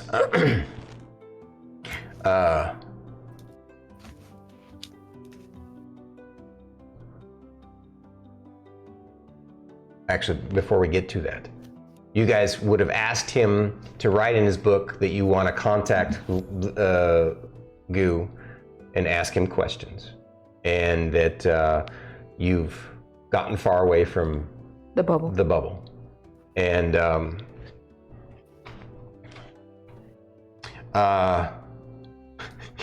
as soon as the ritual's finished and the light comes in, that whole effect happens. Rylar said, well, the voice coming out of his mouth, even though his mouth isn't even moving, says,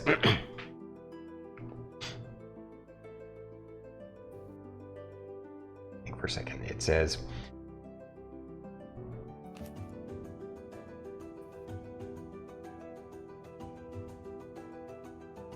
you have contacted the Twilight Imperium. I am here to speak on their behalf. I am the base neutrino quantum artificial intelligence. Those words may not mean anything to you. You may call me Bunkai. BNQAI.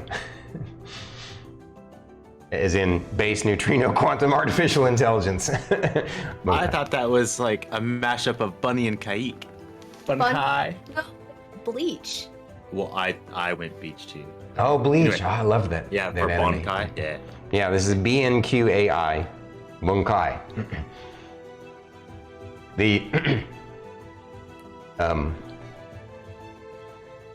The great old one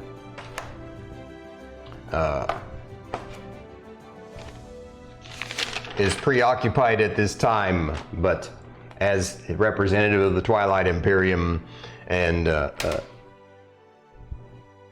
the direct possessive construct implanted within this organic life form, I am authorized to speak and answer some of your questions that I'm able to.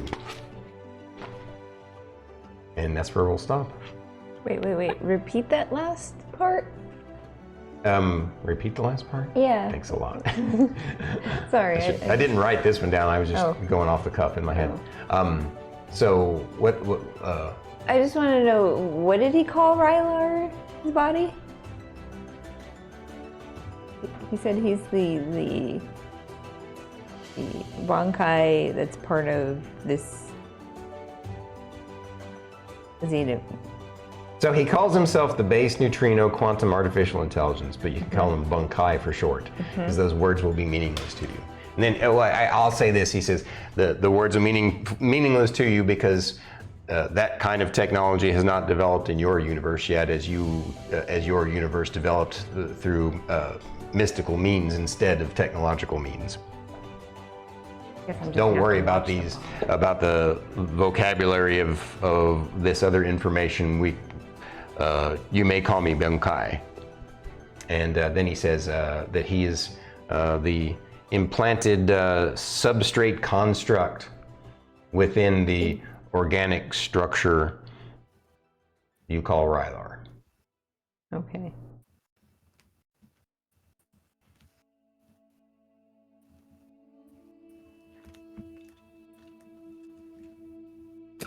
What? We've got questions to write up this week, guys, as homework. So, It's basically, it sounds, I may not be doing it just as good, but it sounds just like that same voice that took over Rylar, obviously, when you guys fought the whole Yeah. So he's a cyborg. He's got an artificial intelligence implanted into him. I mean, you as players know those words and probably know what they mean in some capacity. I mean, even as players and understanding like what those words are and what they mean, I still don't really know what they mean in context. It's true. Yes, but it just sounds like Rylar has a Cortana. Has a what?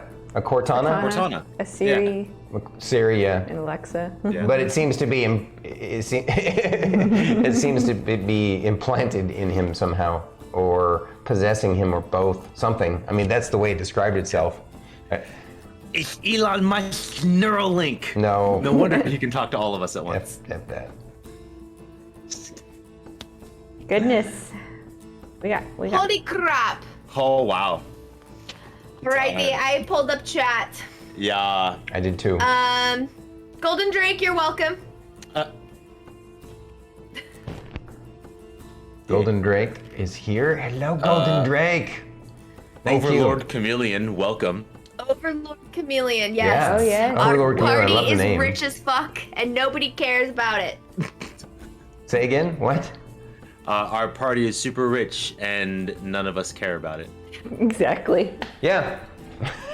Well, it's because I've crafted a story where the story means more than the loot. Yeah, and you also have put us in a setting where we can't just buy whatever materials. So the gold we get is not really useless, but it doesn't.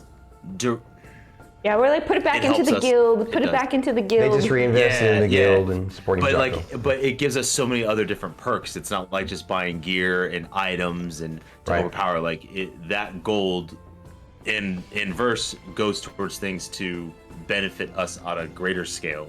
Yeah. In other ways. Well, and then Which is of course cool. the Archdruid just shared with you guys that when this is all said and done, because of what you accomplished with all the platinum quests, you're going to be getting real generational wealth. Like, Yeah. not If we that your make it back. characters wouldn't even conceive. I mean, Lorkris maybe a little bit. Fern, like, Nah. what's a title? Land? I What? don't really care. Does that mean I get a bigger garden? Right, Like, what right. does that mean? Yes. I don't Sorry, really care. Lorkris already has enough titles. He doesn't need any more. Insomnia Knight. Thank you, brother. I really, really appreciate that.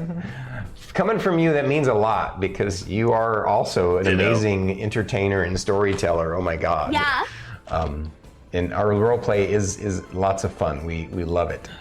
And we Oh, appreciate Erica you. Hakari was in here. Random Cosmic Horror was in chat. Oh, he was here tonight. Fantastic. Oh, Yeah. His hey. voice may put me to sleep. I'm making it just kind of chilling. All alerts. Cosmic, what did I do? Erica Hakari is here. Yep. Archeros. Not gonna lie, every time one of you say Arch Druid, I look up. So many people call me Arch.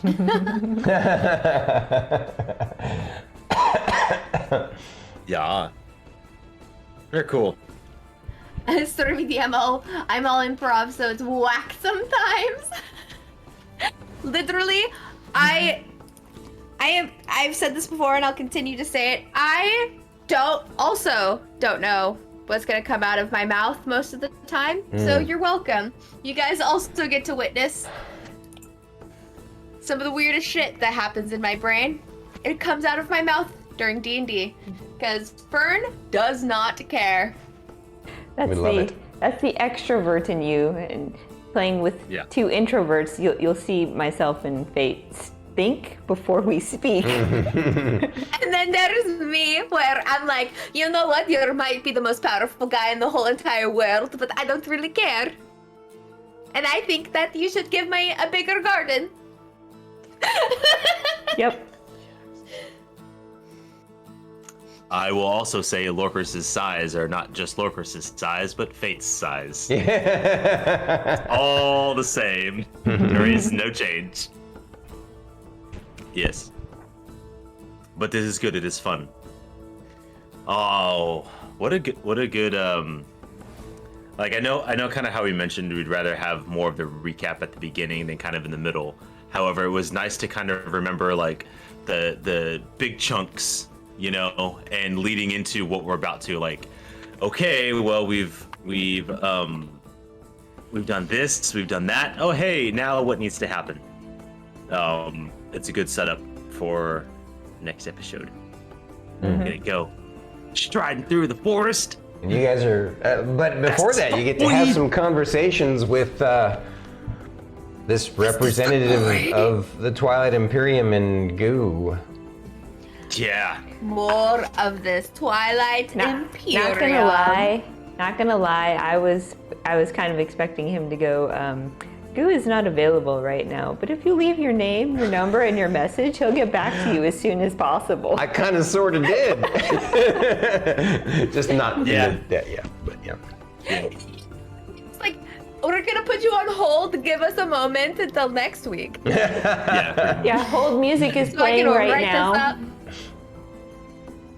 Yeah, hold music is playing. Hold music is playing. Yeah, the hold music for Rylar is do do do do do do do do do. He's like, I had the best song. Were you playing Emillynn? No. Oh. Ah, sorry, BT. I know. Yeah, I know he we can't knows. He hear it, knows. He but knows it won't yes. play. But That's enough. he did it anyway. Thank you. I know. All right. Well, All right. I'm looking forward to. You guys got a whole week to come up with some interesting questions. Yeah, chat. Come up For- with some questions that you want to ask this yeah. For the- Bankai too. Yeah, bunk. Yeah, bunkai. post it in Stormy's Discord Drop it and so don't we give the can DM steal idea. them from you. Yeah. Yep. That would be really cool. Thank you, Spiper. Yes, thank you, Banana Spiper. time. As always, thank you so much for joining us. Insomnia Night. Everybody. Yes, Thank but you. I love improv in Insomnia Night, without a Yes. doubt. Like sometimes like tonight was, I planned the name, but I was a little off my game because I had to stop and think about how I wanted to present it. Are you going to spell out Philip's full name? Oh yeah, we were going to talk about that. I was just hoping we'd type it actually get into to the chat. conversation with him tonight, but Oh. this worked out better, I think. So, but remember, you're welcome. Thank you for streaming Insomnia Night. Art, we love you. So bright. So the word is polyphiloponic percepitude. Polly. And I will say that Druid got closer than anybody else with the spelling. Oh, Fine, here you go. Thank you. I did? Yep. Oh, because I put a space? What was that? Because I put a space? No, the space was not correct. So, Oh, yeah, but we're done. I don't know how the hell I was the one But that was the I was closest hoping that you guys spelling would end up that's- talking to it tonight, so that then I could actually, in the role play session, have, because that's going to come up, because I'm sure that's one of your questions, right? So, you know, but Oh yeah, I want to ask the Bankai. So what is Philip? but between now and then, I mean, it's not that big of a deal. I've already said the word to you, so I might as well tell you the spelling of it, right? Where'd it go? Where'd it go? Where'd it go? There it is. All right. So you want me to spell it? You ready? Type it out. Yeah, Oh, I guess I can type it out. You want me to type it out? Here, I'll type it out. Yeah. that would be grand. Oh, it's not typing. It's not typing. The hell? There we go. I wonder if it's if I need a new battery. Okay. Well, I'm just gonna put it over here.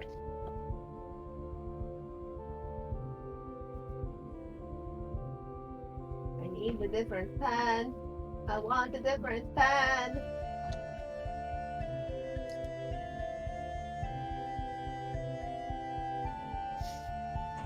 I'm ready. I'm ready. I'm ready to see how close I was.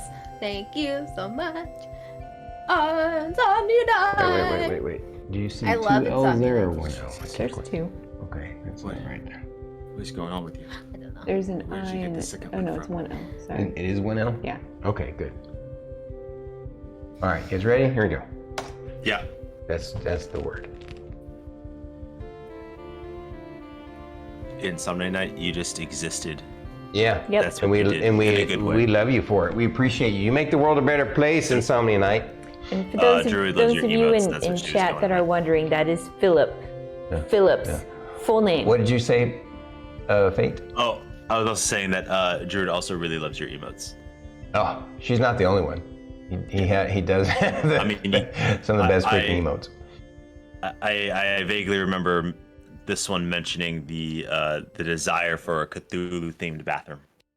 Mm-hmm. I really want one. Oh, Cthulhu. Mm-hmm. Yeah.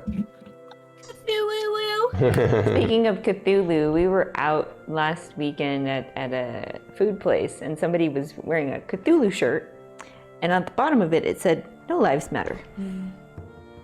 Yeah, it was kind of a. Obviously, we don't like get into those kinds of politics, but it was actually pretty funny.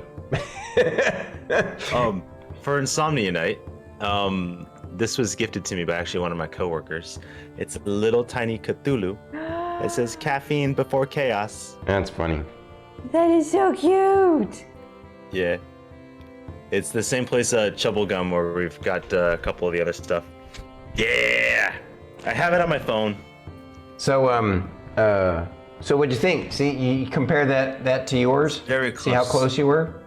Yeah, pretty close. It's pretty cool. I'm stuck in Fern voice now, so you're welcome. Yeah, thank you. Yes, thank you. You get to be stuck with it for the rest of the night. Well, except we got to wrap it up now, sadly. Yep. So, thank you guys for joining us for another episode of Owls in the Mist, number 61. We appreciate you guys. Have a wonderful evening and weekend. Be sure to check out Fate's stream tomorrow, and be sure to check out our Bandwidth and Banter next Friday, and all of our other amazing streams. Druid stream on Friday, and yep. Shout out to our wonderful mods. Yes. Shout out to our wonderful mods. Yeah, BT. Mm-hmm. Shout out to BT. I didn't see Aries tonight. Maybe he was not feeling well or something. Or maybe he was lurking. He always watches it, so. But All right. Peace out. Good night, you guys. Good night, chat. We'll see y'all. See you all next time. goodbye.